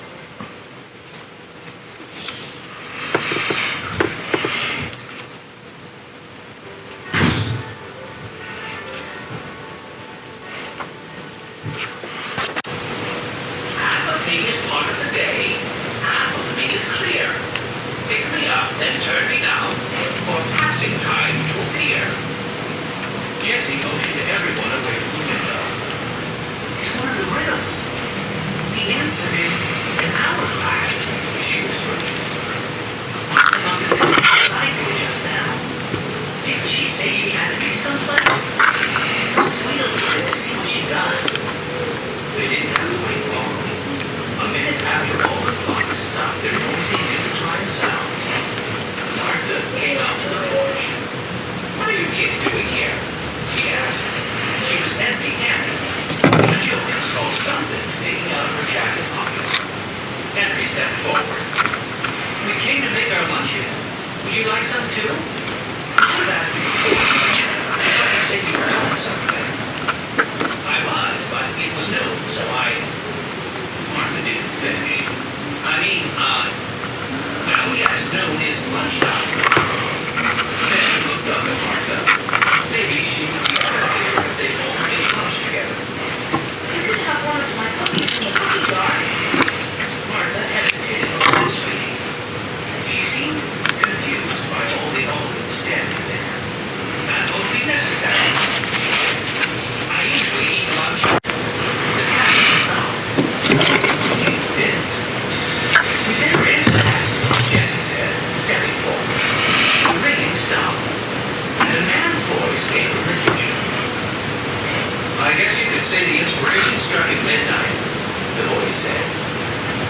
Need to put a few more pieces together. The surprise will be ready in time for the convention. The Eldons heard footsteps. They weren't sure whether to leave the house. When the open door from the kitchen swung open, the children stood there like statues, facing Brad. "What are you doing here?" he asked. "Are you eavesdropping on my phone calls?" "No," Jesse said. "We just came in to make lunch." Brad stared at the children. "Well, come back in 20 minutes or so. I need to use the big kitchen table to finish a project. The light in the cellar is too dim for work." Benny almost offered Brad his flashlight hat, but he didn't think Brad would appreciate it. Henry was glad that he'd grown a couple inches over the summer. Just by standing tall, he could see over. Windsor's ears need to be shaped a little bit. So, we want to do that. I'm going to do some sewing. So we want to do that while, when, the rest of it, let me just restate that. We want to do that when he's dry. So, bringing back the thread, and where did my needle go? And my needle, still have some thread in there. I can probably get away with that thread for at least a little bit of it. His ears are just, they're kind of big and they should be kind of thin and floppy. I kind of went a little crazy on the fabric. So I just want to double check here and see if it should be trimmed down a little bit more. Let's see.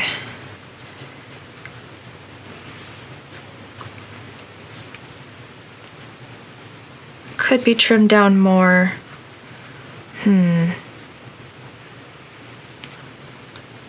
But if I trim it down, then I'm not going to have that fold there. So I have to decide if that's what I want. Or if sewing is going to be enough to make it smaller.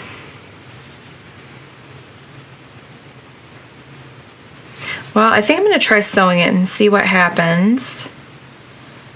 So I'll start here at the tip.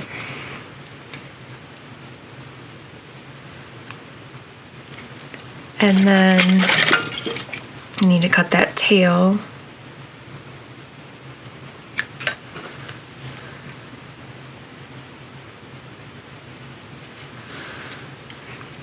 And then sew it up.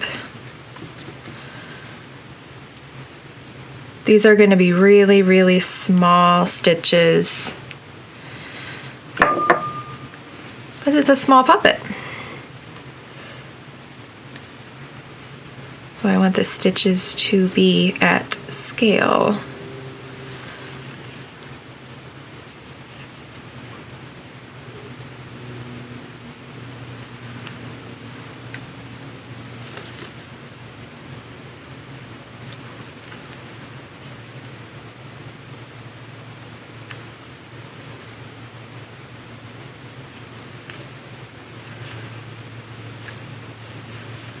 And if I still feel like it needs to be trimmed down, I can trim it down.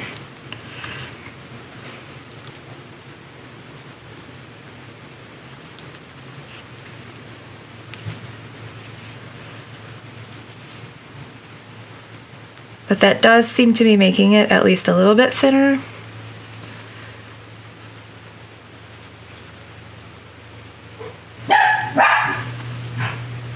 Speaking of puppies, somebody's barking. What's going on, Fitz?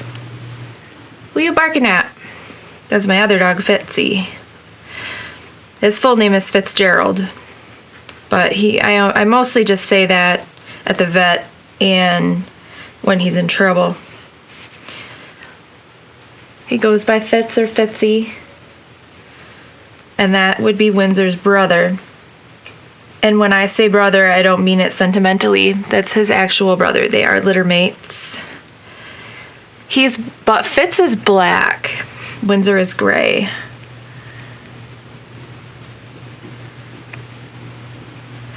So that gives that edge there,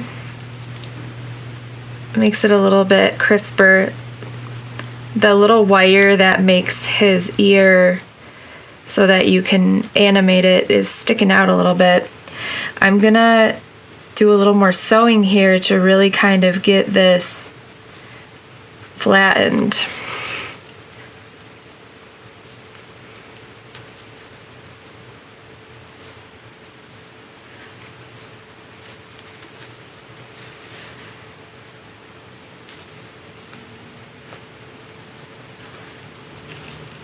Oops. It's stuck on the leg.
Definitely thinner. Yeah, that's so much better. That really does look like his ear because it's flat and thin.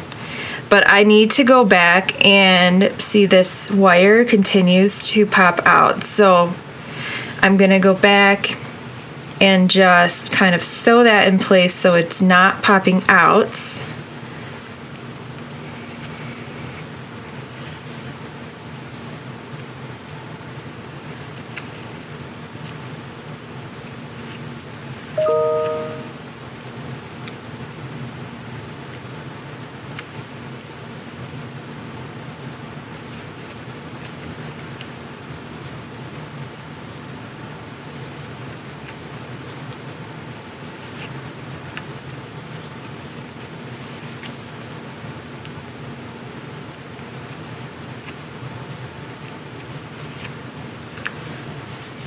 There, I just kind of sewed around the wires so that it's right in place.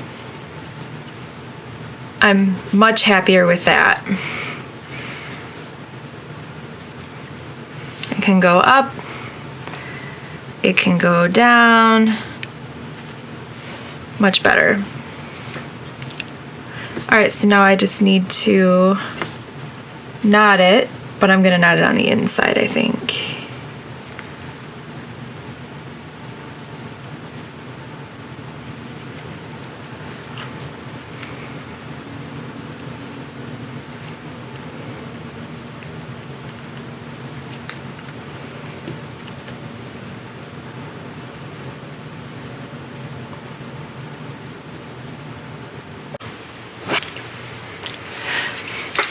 Now this ear, it's got like a little curve to it. It's just the way that I sewed it on there, that it has like this automatic curve. But I'm going to go ahead and just do a little sewing to shape that one as well.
I'll check and see how does it look on the other side.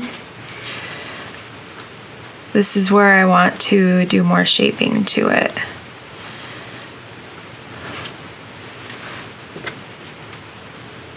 So it's just a little less clumpy. Ah! Threads everywhere.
So that's a little bit better.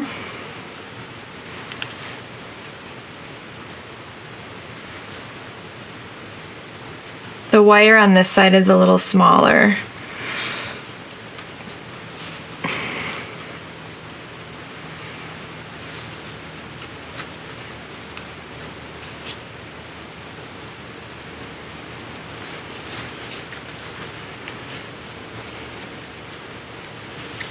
And I think I do want to sew that wire in there so it's really like not loose in between the fabric.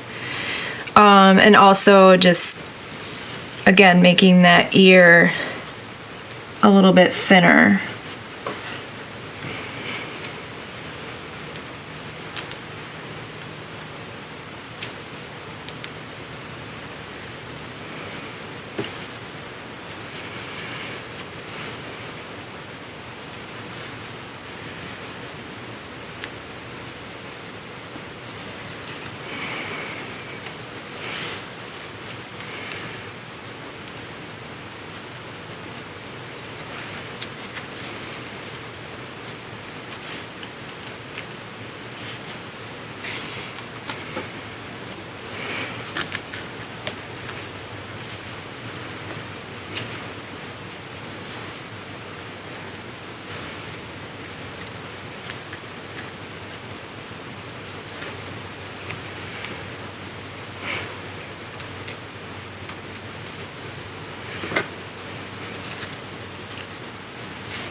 I think we need to pinch a little bit there at the top to give that the ear some shape, because right now it's kind of looks like the head and the ear kind of go together. They kind of flow together a little too much. We want to see a little bit of definition between the head and the ear.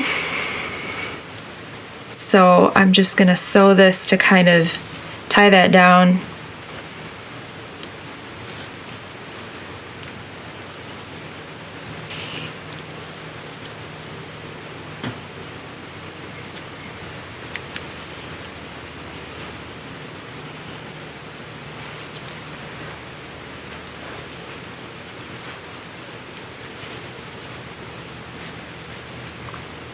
There, that's better.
Okay, I think I'm gonna go ahead and just tie this up.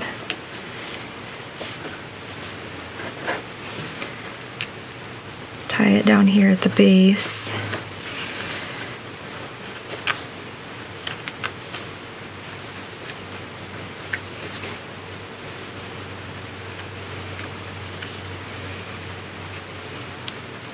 One, two, that'll work. Okay, cut that. Those are definitely shaped better.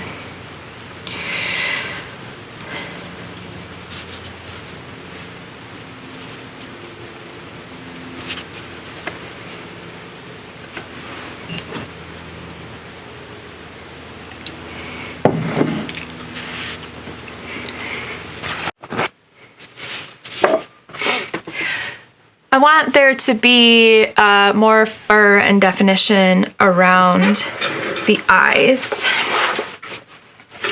So I'm going to take this piece of fabric and trim it so that you literally just need like the smallest piece. Whoops.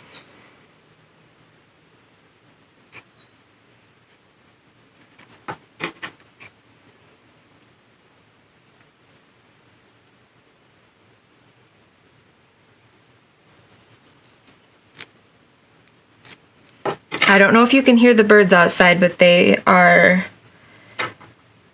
lovely this morning. So I want this to kind of curl around his eyes to kind of give it that, where you can see the kind of the doggy's eyebrows. This is going to be with Mod Podge and a very small brush.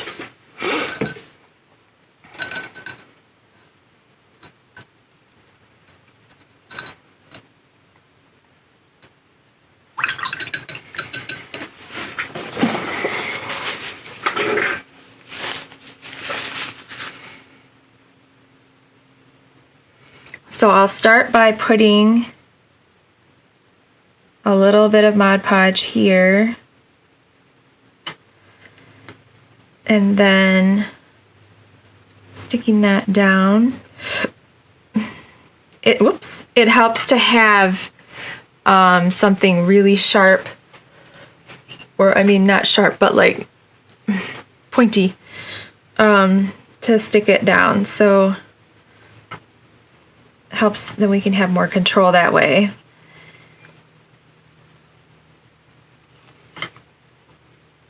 And we kind of want to encourage the fabric to stick out to give it the shape.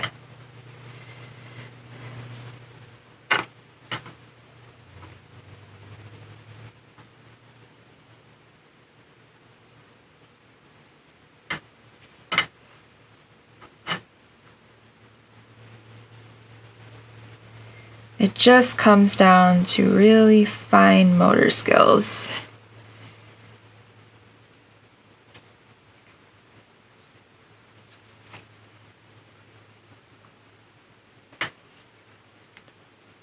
And again, if you don't have fine motor skills, that's totally fine. Totally fine. What I want to say is this, you can make this puppet, a puppet like this, you can pick your size. Choose the size you want on the, there are a lot of different miniature scales that you can choose from. And so if you want to go bigger, you can go bigger. The reason that I like to go small, I think I already mentioned this, but I'll repeat myself, is that because when I go to build a set, the sets will become, I mean, they can get really big really fast, depending on the size of your puppet. So I like small puppets, so I can keep my sets small.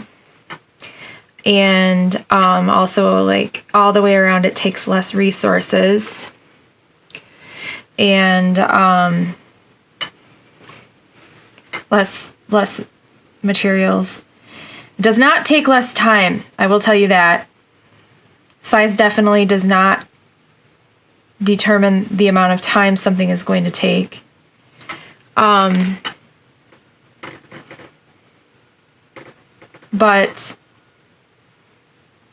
I also just really like super, super small. It's just my preference.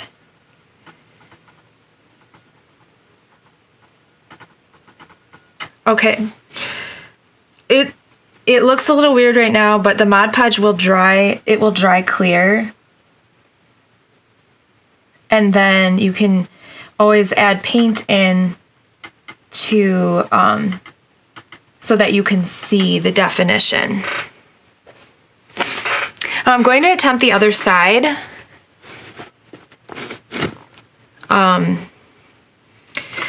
And try not to disturb the side we just did. So we'll see how that goes.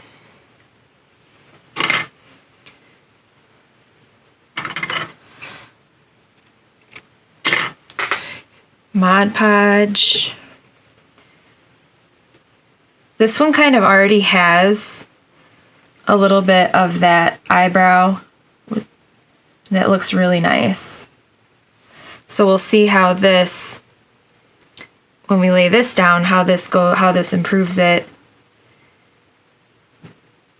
and gives it more of that fur look.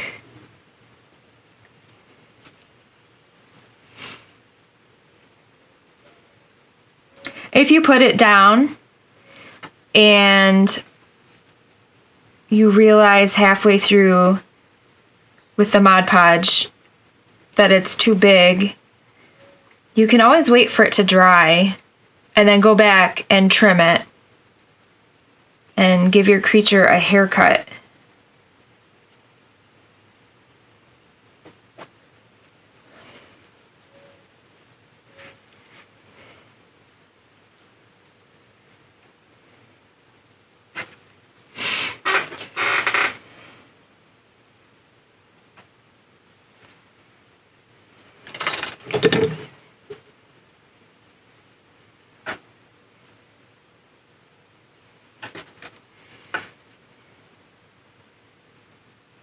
I will say this one's really difficult.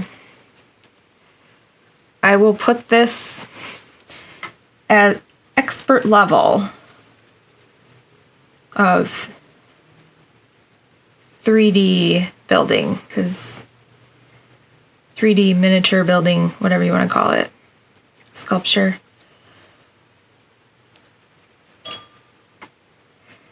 And I only say that so that you're understanding where, what the expectations are, what you can expect if you're trying to do it.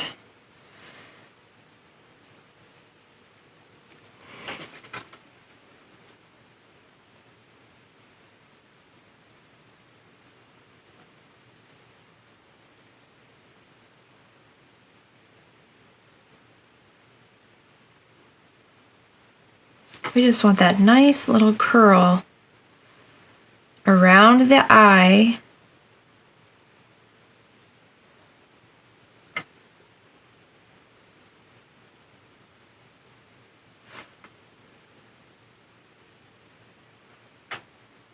And I talked about how,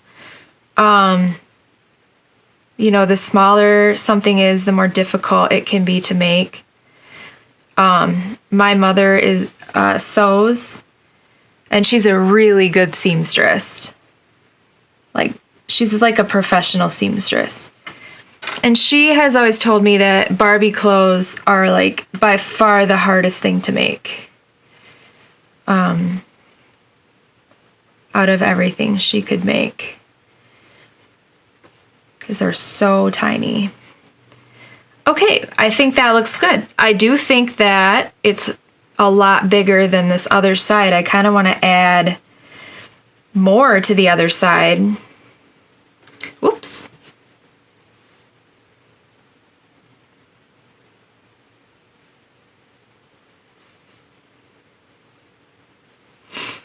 So let's try trimming a little bit more and see what happens.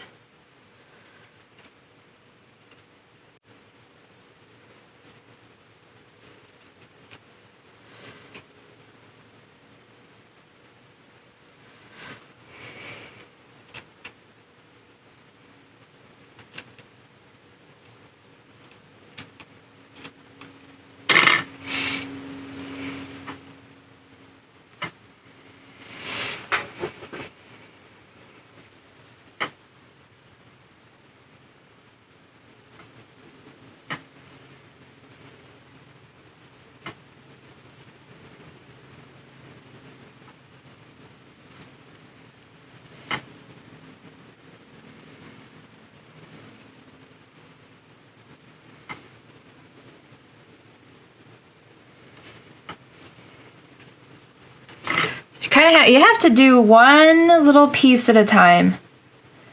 Focus on getting it down in one spot, getting it the way you want it.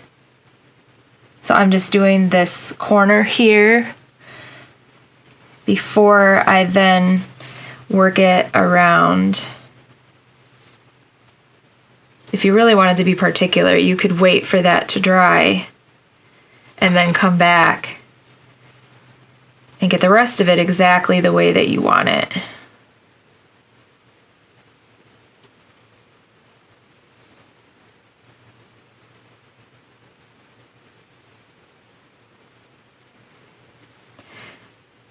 Get it just right and then it comes off with my finger.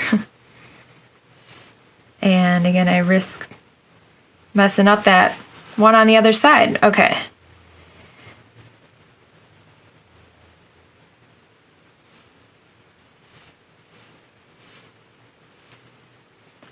I like it though. I think the most exciting thing about working small is the little details. Those are the really exciting things.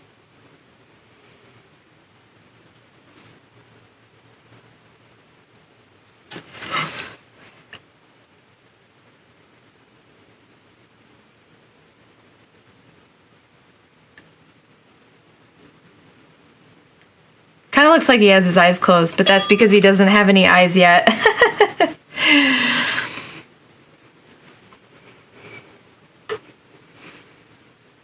Okay, I really like that. That's looking good. I'm gonna pull this back a little bit, like there. Yeah.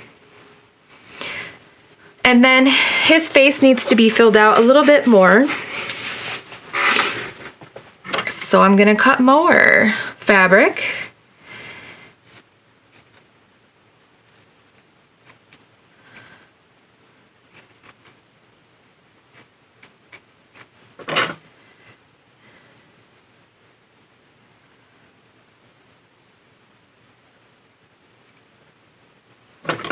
Needs to be shorter, actually. Looks like a hot mess right now with all of the Mod Podge on it. And it's so small, it's hard to see. I should get my macro lens out. The trouble with showing a tutorial with a macro lens is it's really, really hard to keep working in the same spot.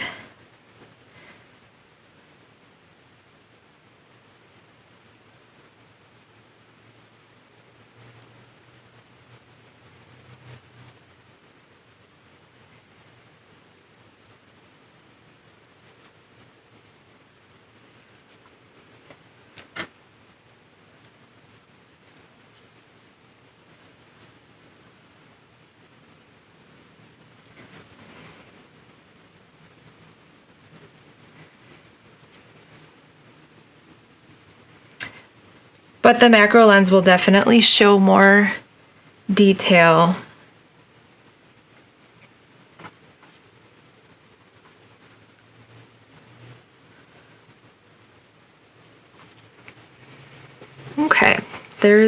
it's covering up the ear, but it's just a matter of getting it glued down, and then from there it can be shaped. Needs more fur over here, otherwise his face just looks like has like this weird long thin shape to it.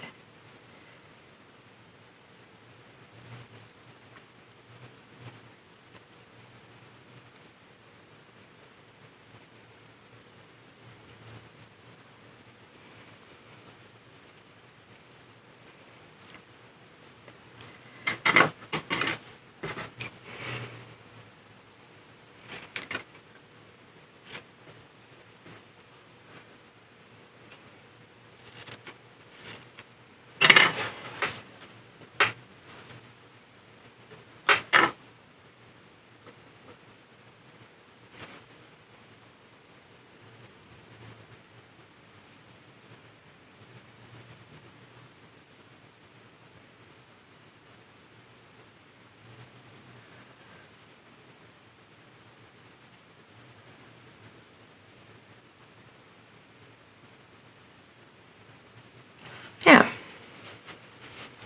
And now it's in a situation where it's like you could just keep going with making the fur, like adding more fur pieces. And then it's like, well, where does it end? Next thing you know, you could have a big furry body with all the little pieces hanging off. I'm just going to kind of continue his mane a little bit. The pieces of fur have dried, so now we want to trim it down and shape it. So I'm just going to trim a few things here and kind of separate things out.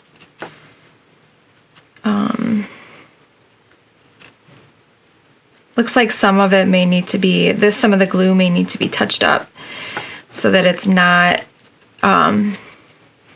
falling off. So you want to make sure it's going to stay on there. And then also just like the fraying of the fabric really helps with the look of it. So kind of ruffling it up. Ooh, whoops.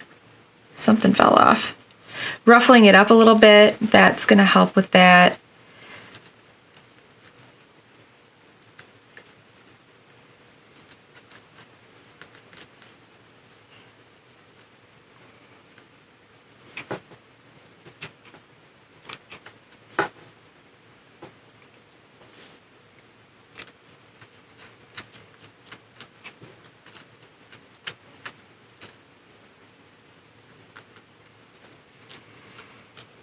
All right.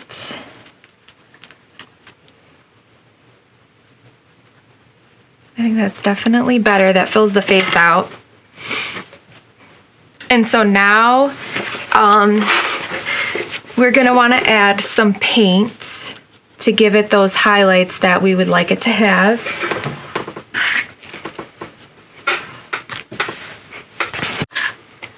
We have our trusty yogurt top,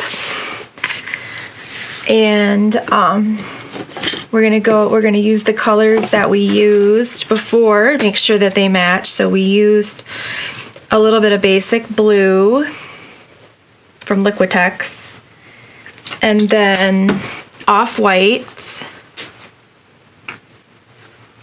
and we used a little bit of teal and a little bit of pink.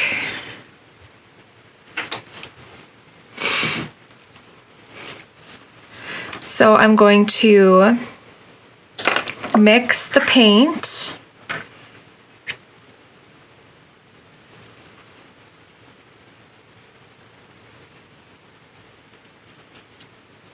Actually, when we did it before, we did have some darks in there. We added the darks first. So for that, we need the red paint. Where did I put the red paint?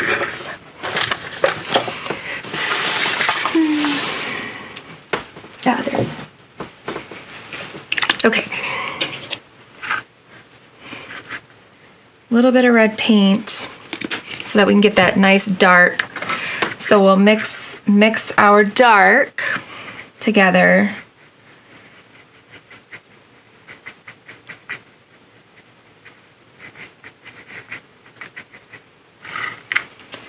And then we'll use a smaller brush to actually put it on there.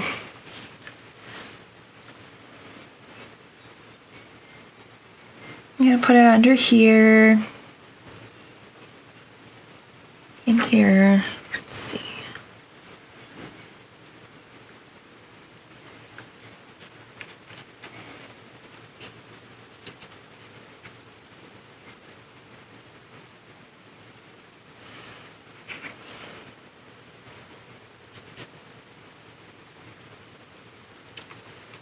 Just like in the creases is really where it needs to go.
And then for the highlight, we want to mix it together.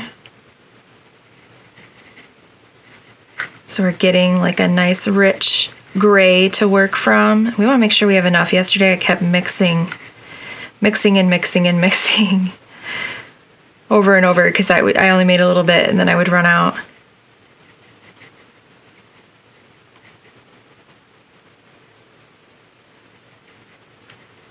Oh, whoops.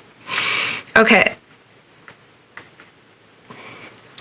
And then for this, you want to dry brush, so use a different brush with coarse bristles to dry brush it on there. And now we're gonna highlight the parts that stick out, that stick up.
And like I said before, Windsor has,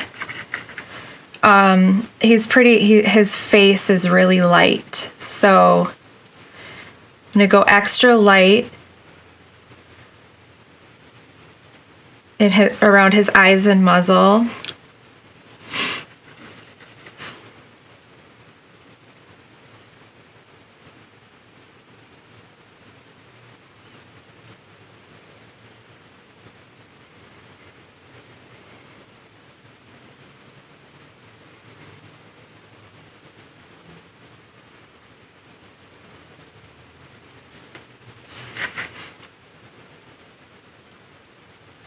And the tips of his ears too are lighter. Now that is not significantly lighter than the rest of his body, so we need to add a little bit of white in to really show that light, to really make it so that you can see the lightness of his face. So I'll add in some white.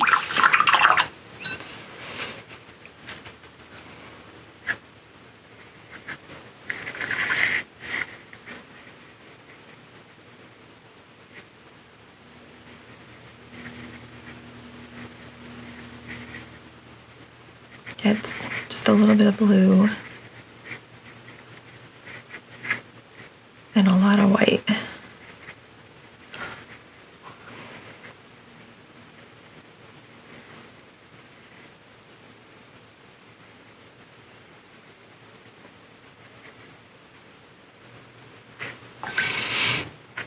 Let's see if that helps.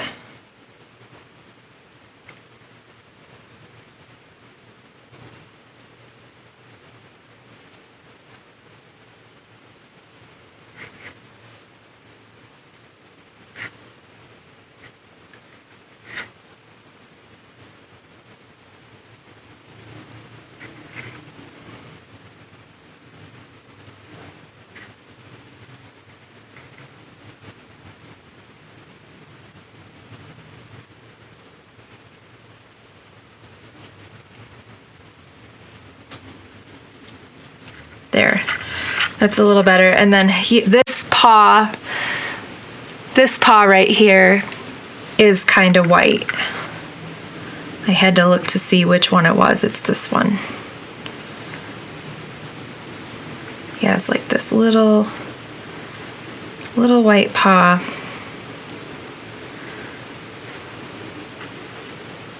It's gonna need a little more definition to it.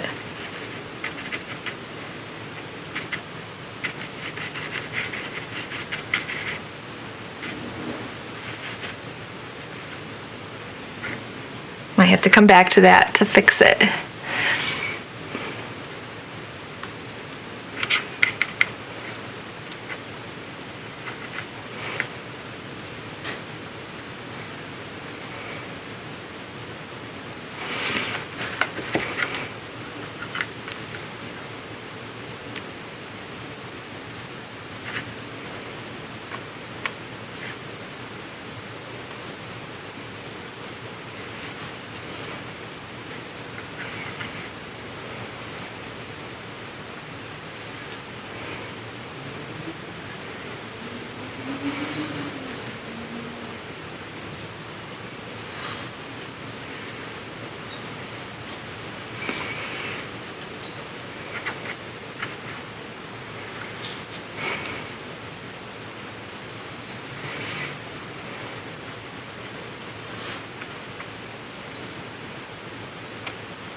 And then we need to add a little bit of dark on this paw so we can get better definition.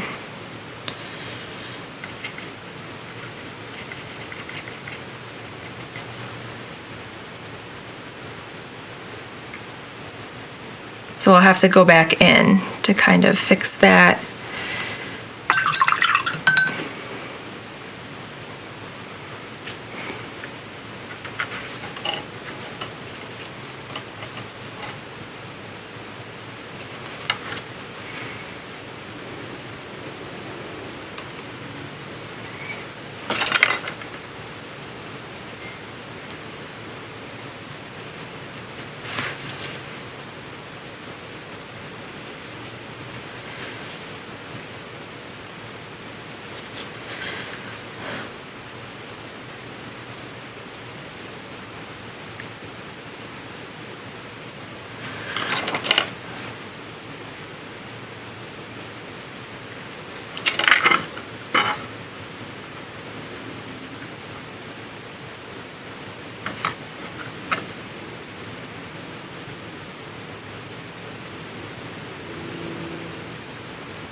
Make sure that he has the darkness that he needs around his eyes, which we will be adding soon.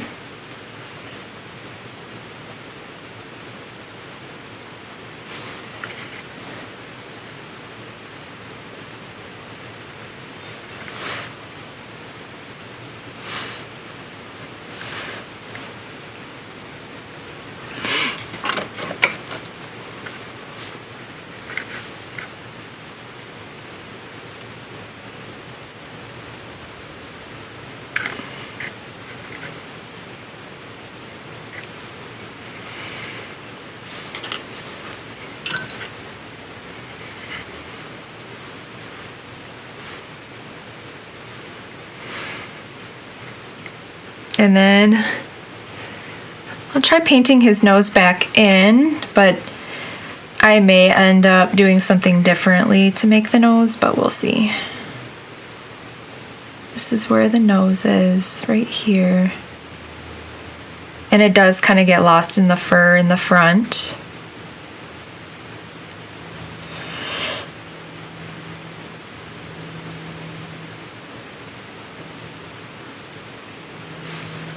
And then making sure that his little lip doesn't get too lost.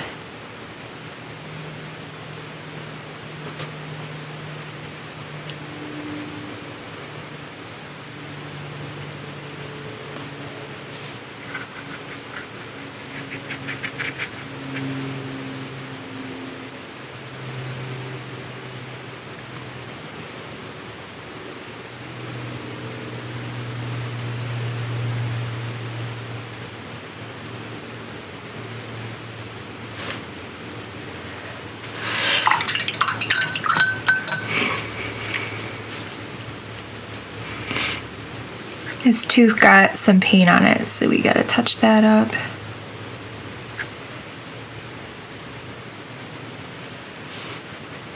Because it's plastic, we probably could just try to rub it off or scrape it off.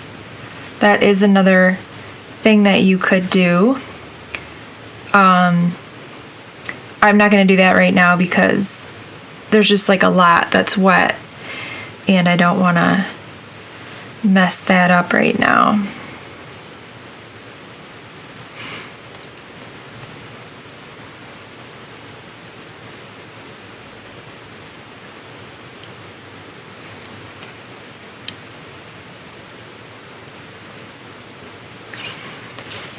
Okay, so for his nose, we're gonna try, he's got two little nostrils, and to pull that out, there's usually a little highlight around it that shows us that it's there. And then the top, there will be a little highlight, but it will be more subtle.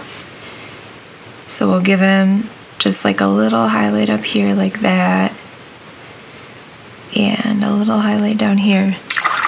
And then we will fill this in super dark, this part right here, to make sure that we're getting that nostril showing there.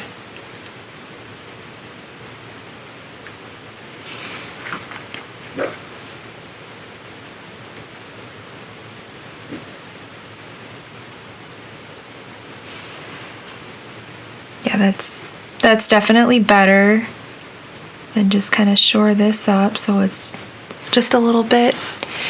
Sorry, this part here, this reflection, we shore that up so it's just a little bit.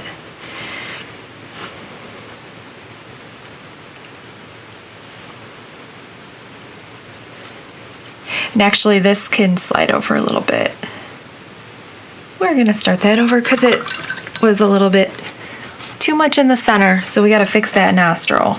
Try that again. I'm gonna add a little bit of pink to help it pop just a little bit. And again, the highlight is around the nostril. So if you're not actually drawing the nostril, you're just putting the highlights around it.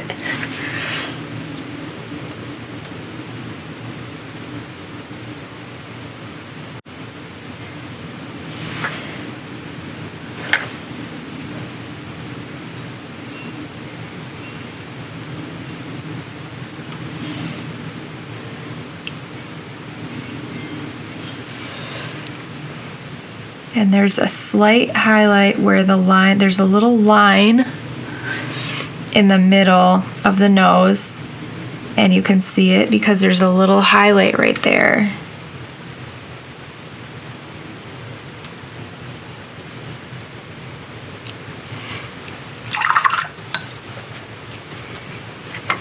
And we'll go back in with more dark.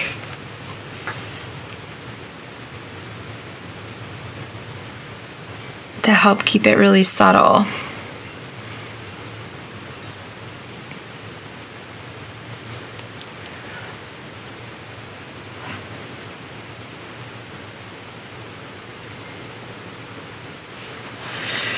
Paint's got a little too much water in it right now for my taste.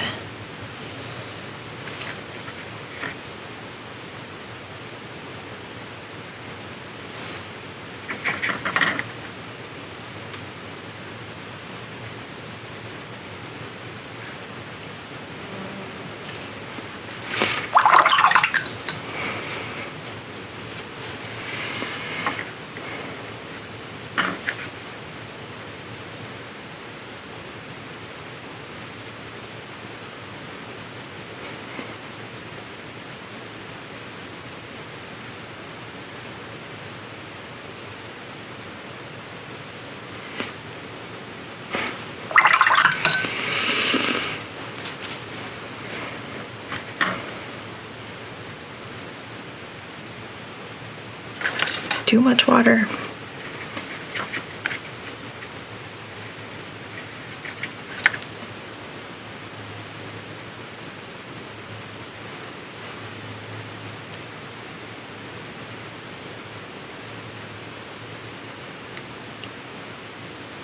It's kind of like pointillism at this point.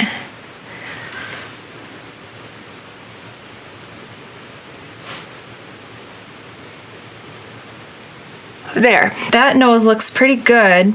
And all we have left to do is the eyes.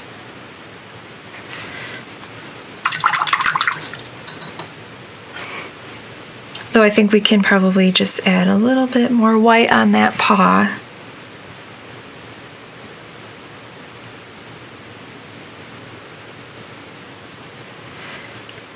His little white paw.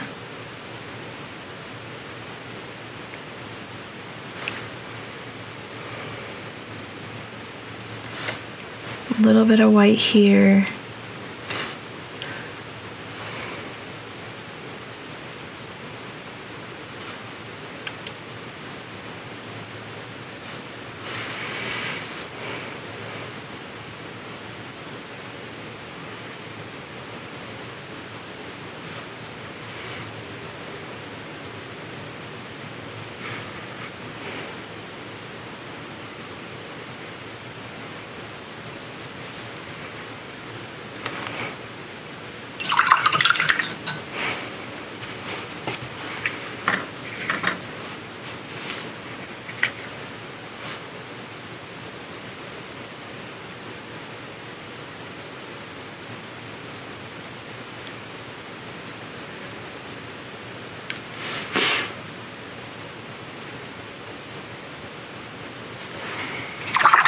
And we have a couple pieces of fur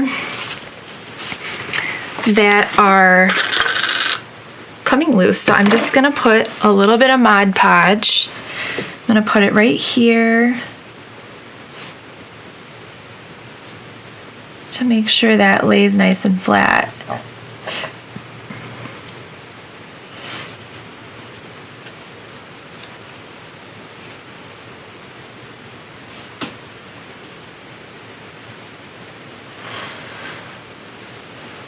Then we had a piece back here that needed more Mod Podge.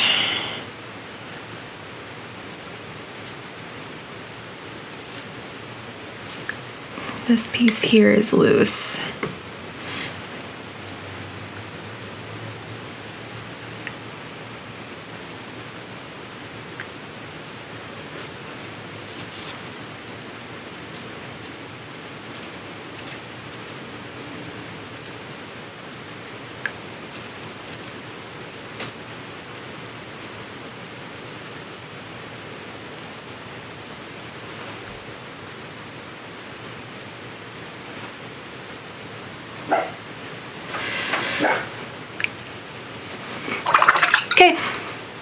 all we have left is the eyes. Okay, for the eyes, I am going to reach into my scrap paper collection. I'm looking for a really, really tiny piece of paper because that's all I need. Watercolor paper. That's a good size. Now you can definitely put beads in there if you want. Or you could sculpt your own little clay pieces to stick in there. I'm gonna do watercolor. I'm gonna paint little teeny tiny watercolor eyes because that's kind of, doing eyes in watercolor is kind of my forte, so I'm gonna at least give it a try. And then if it doesn't work, then I'll do something different, but I'm better off doing it that way because I'll be able to hopefully give it a little more soul than if I didn't do that. So, as I said, they're teeny, teeny, teeny, tiny. So I need my watercolor palette wherever I set that.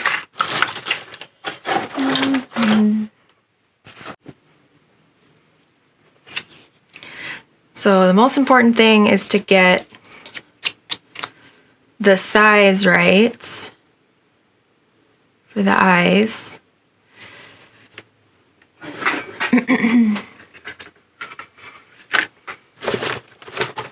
And then we need to make sure that we outline that so that we get it right. So it's going to be about that big. Oh, you can't see. Oops, my bad. Okay, it's going to be about that big. Let's see. And we need 2 of them.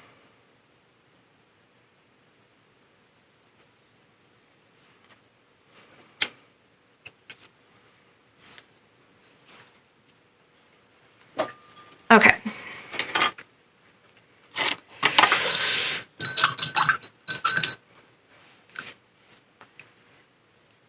So we're going to start with the highlights of the eye and then work our way into the darks.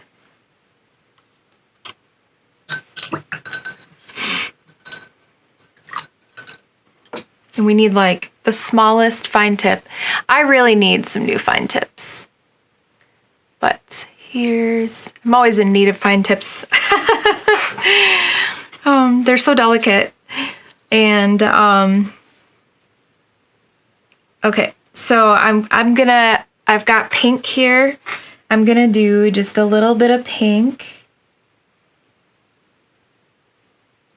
in the eyes, in the same spots, because you imagine the light is gonna hit the eyes. It's gonna hit it the same way. So it's going to, if like the light hits here, you might have pink on the right side, but it's going to be on both of them. And then I will add just like a little bit of green. It's the multicolor that really is what makes the eyes soulful. So there's some green. And we'll just do like the tiniest little dot of this red here, reddish orange, just in one spot, although it likes to spread because I got too eager. That's okay. And make sure that you're leaving some white. Okay, now that has to dry before we can do anything with it. I could get my hairdryer and dry it, but I always have other things I can be doing while I wait for it to dry, so I will come back to this. Okay, we are ready to fill in the dark parts. So I'm going to mix this brown color, I can't think of the name of it right now. but I believe like in oil, it's brown matter is usually like a pretty common name for a color like that. And this is, I believe, something like ultramarine blue. And this is how I'm gonna get my darks. Okay, similar to the acrylic paint. So there is usually, it's usually pretty dark. This is really hard to show, but it's usually pretty dark on the top in the corner.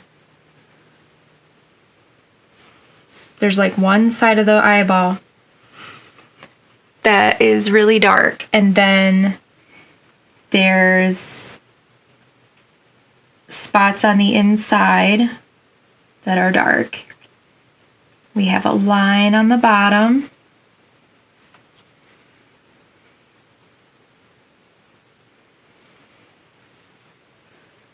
And then I'll put it dark here and here. And then make sure I outline the whole thing, which I'll cut down.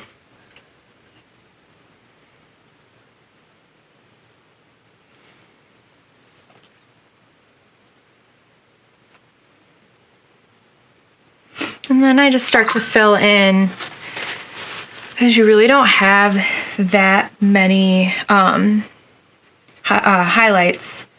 But I like to start, what you don't want to do is not have enough highlights. So I always start with the highlights.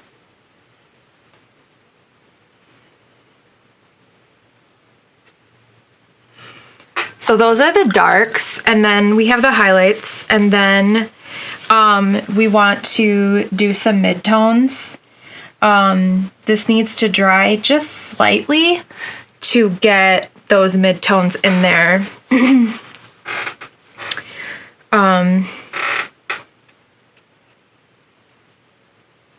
I'm tempted to just dab it and then add the midtones. Let's try that. I'm just gonna dab it. Yep, that got rid of the darks, but now we're gonna add some midtones. So I'm gonna do this blue. It's a very, very pure blue pigment. For this blue, I only use Daniel Smith, the brand Daniel Smith for the blue. Now we can add in some midtones.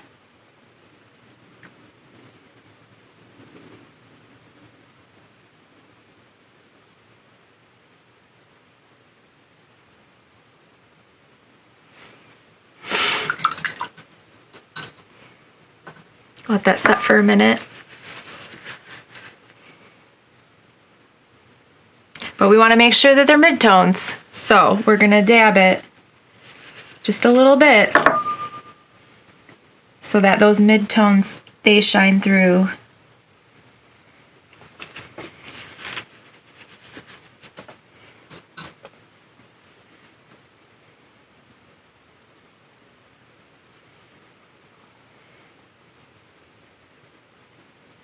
And because this is so small, I'm adding more colors in. You could, because this is so small, and even a fine tip can be hard to achieve it, you could do your final darks with like a 0.005 micron pen. You could do that.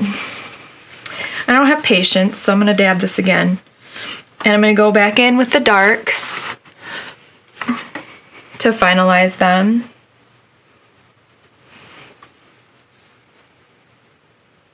So I'm gonna make sure I have some dark in the middle there. And we need to have dark all the way around.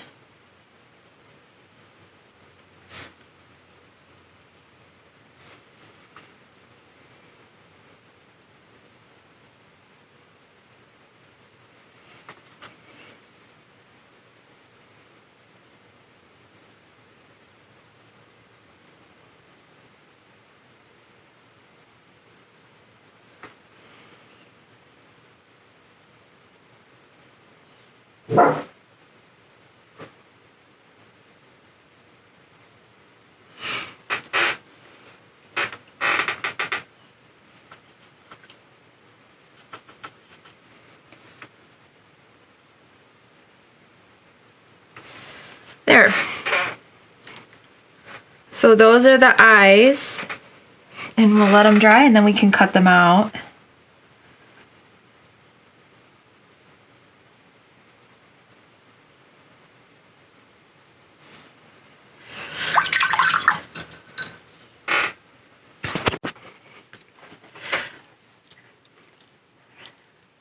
All right, it's time to cut the eyes out. So I'm going to cut them as big as possible to start, and then I can trim them down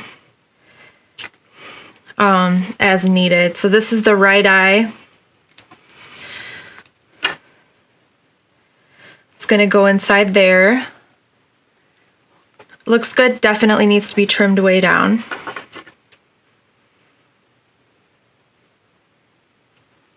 Actually, I think I'll fire up the glue gun. I had not thought about how I was going to glue it. There are lots of, everyone's always talking about how you got to do planning, plan ahead, plan everything. I don't always work that way. A lot of, I'll figure it out as I go. Okay, so we'll see how that's looking. So it actually can use some more contrast. So I'm going to grab the finest black tip that I have.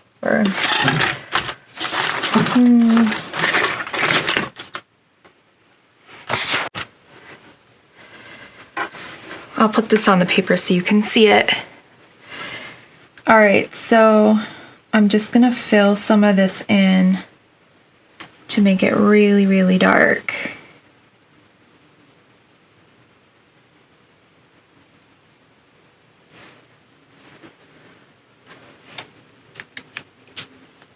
And then I can also enhance the colors with some of my pens here. So I have a green micron pen, and so I'm going to just add a little more color, slightly. Okay, the magic is in the details.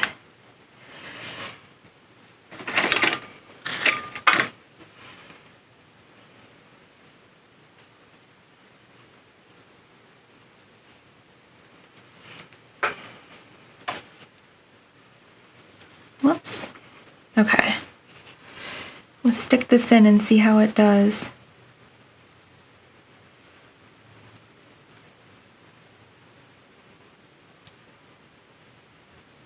Kind of looks like it belongs over here.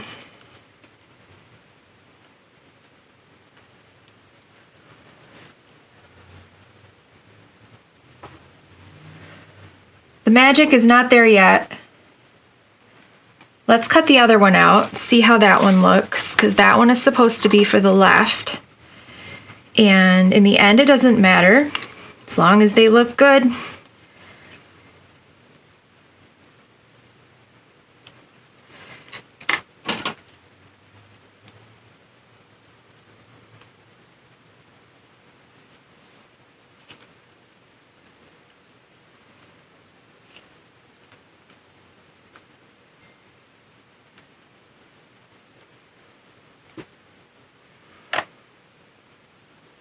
That's looking pretty good. I think I just had it upside down. I think that's what the problem was, maybe. Let's see. If I have this way and I have, yeah, I think I just had it upside down. Okay, so if I put it in like that, definitely better, but we're gonna trim it down. So we can stick it way down in there.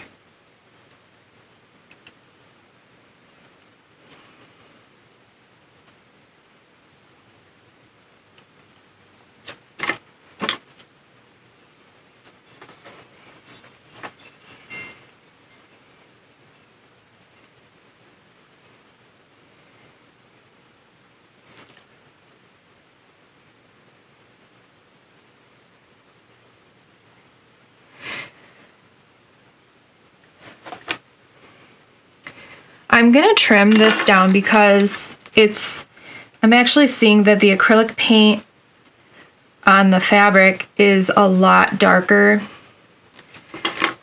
and the paper is kind of deflecting the light, deflecting the light. So I'm trimming it down so that really, really dark acrylic can come through.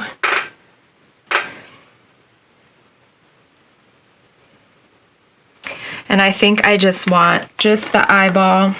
I don't need any of the outer stuff. That's just that's just distracting. So let's try, I'm gonna stick that in there. See how that is.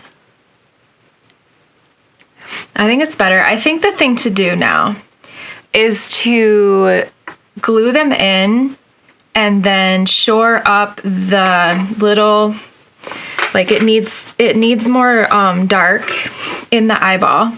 And so I want to shore that up, but I'm gonna put it in the puppet first so I can make the best decisions on how the eye should look.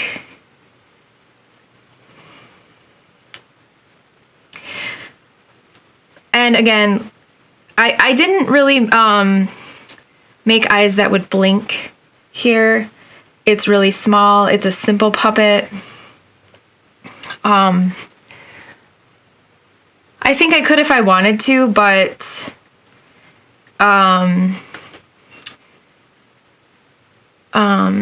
what do I want to say?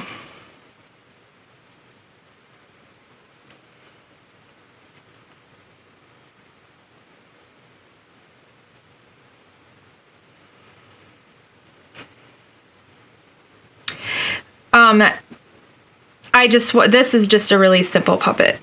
This one's really simple. If I had to make one with blinking eyes, I could. The other thing is, I personally do a lot of, like, I'll do the eyes sometimes, animate the eyes on, in post production. So, just depends on how you'd want to do it. Yeah. They're not really reading his eyes yet, but once we glue them in, then I can make sure that they are getting, that the details are shored up. So we have this one, goes right here. We're going to push that out a little bit, like that. Here we go. You actually could animate the eye. You could drop this down, and it looks like it came apart again. So it looks like I think the glue gun wasn't hot enough there, but it looks like I should maybe use the glue gun to kind of get that in there.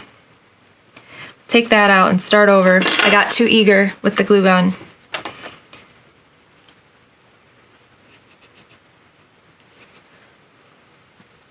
Try it again.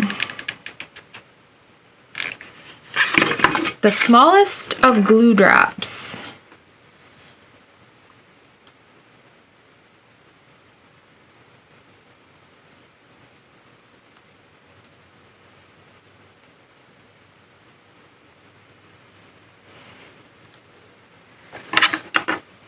Okay, and then do the other side.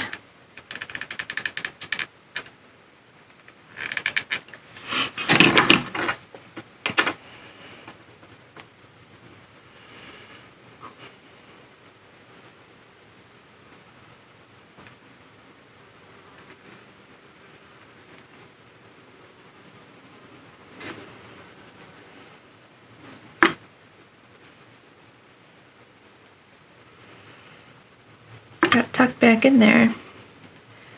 We want to make sure that it's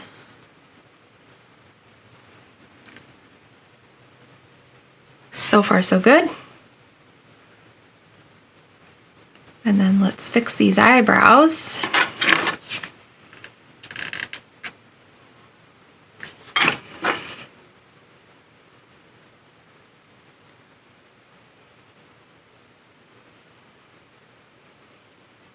So yeah, you totally could animate those.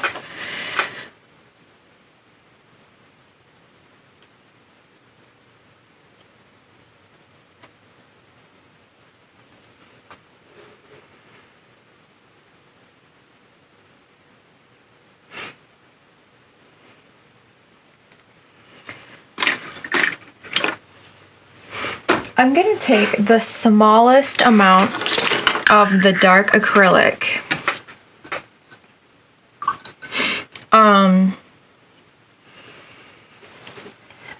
And I'm gonna put that around the eye. And that may just be enough to make it feel like those are really eyes. Whoops, we'll see.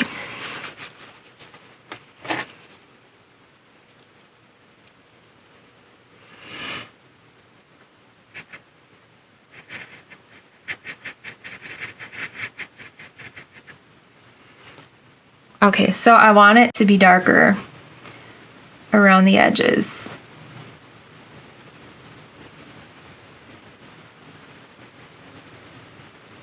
Really make it feel like the eye is embedded in there.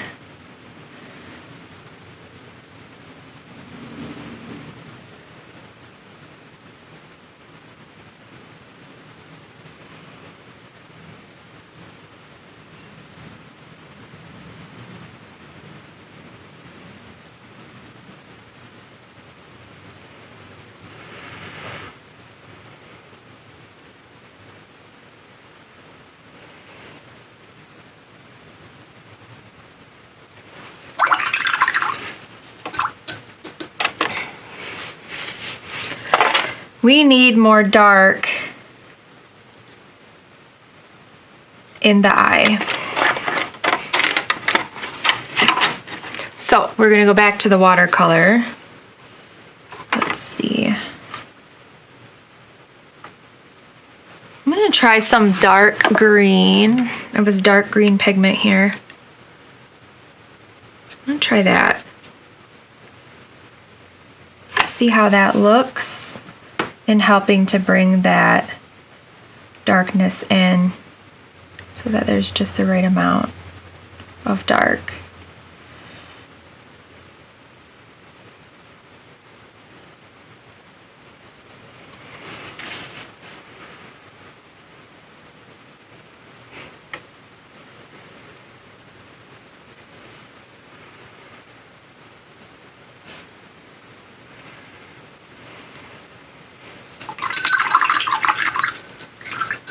I think the eyes look a lot better.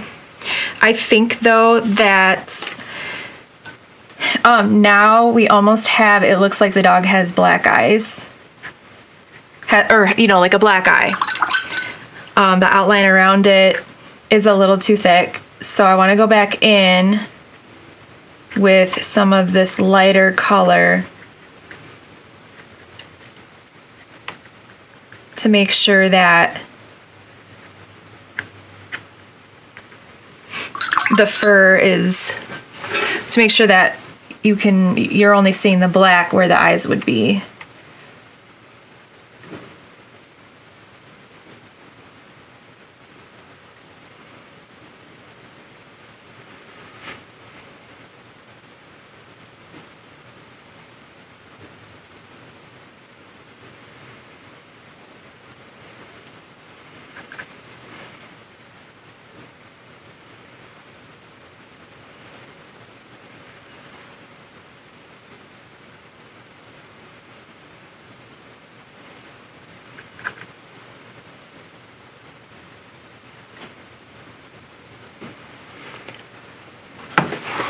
It makes the eyes look more expressive that way.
I think that looks pretty good.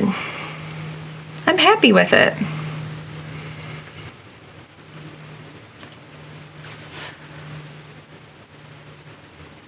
Looks a little more ferocious than Windsor.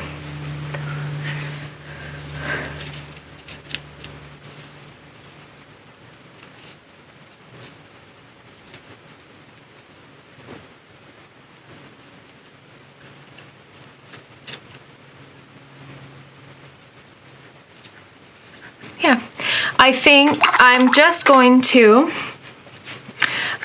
finish it with just like the smallest amount of gloss where you would see a shine. So we'll do gloss. Oops. We can do gloss on the tongue and the teeth. And that will also protect it because it's polyurethane. It's actually a semi-gloss. But I think it will be enough.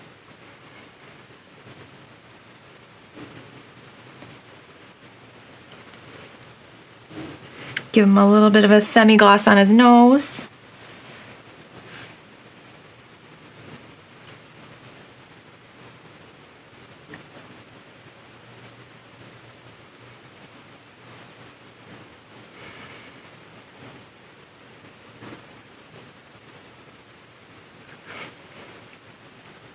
And a little bit of gloss on his eyes.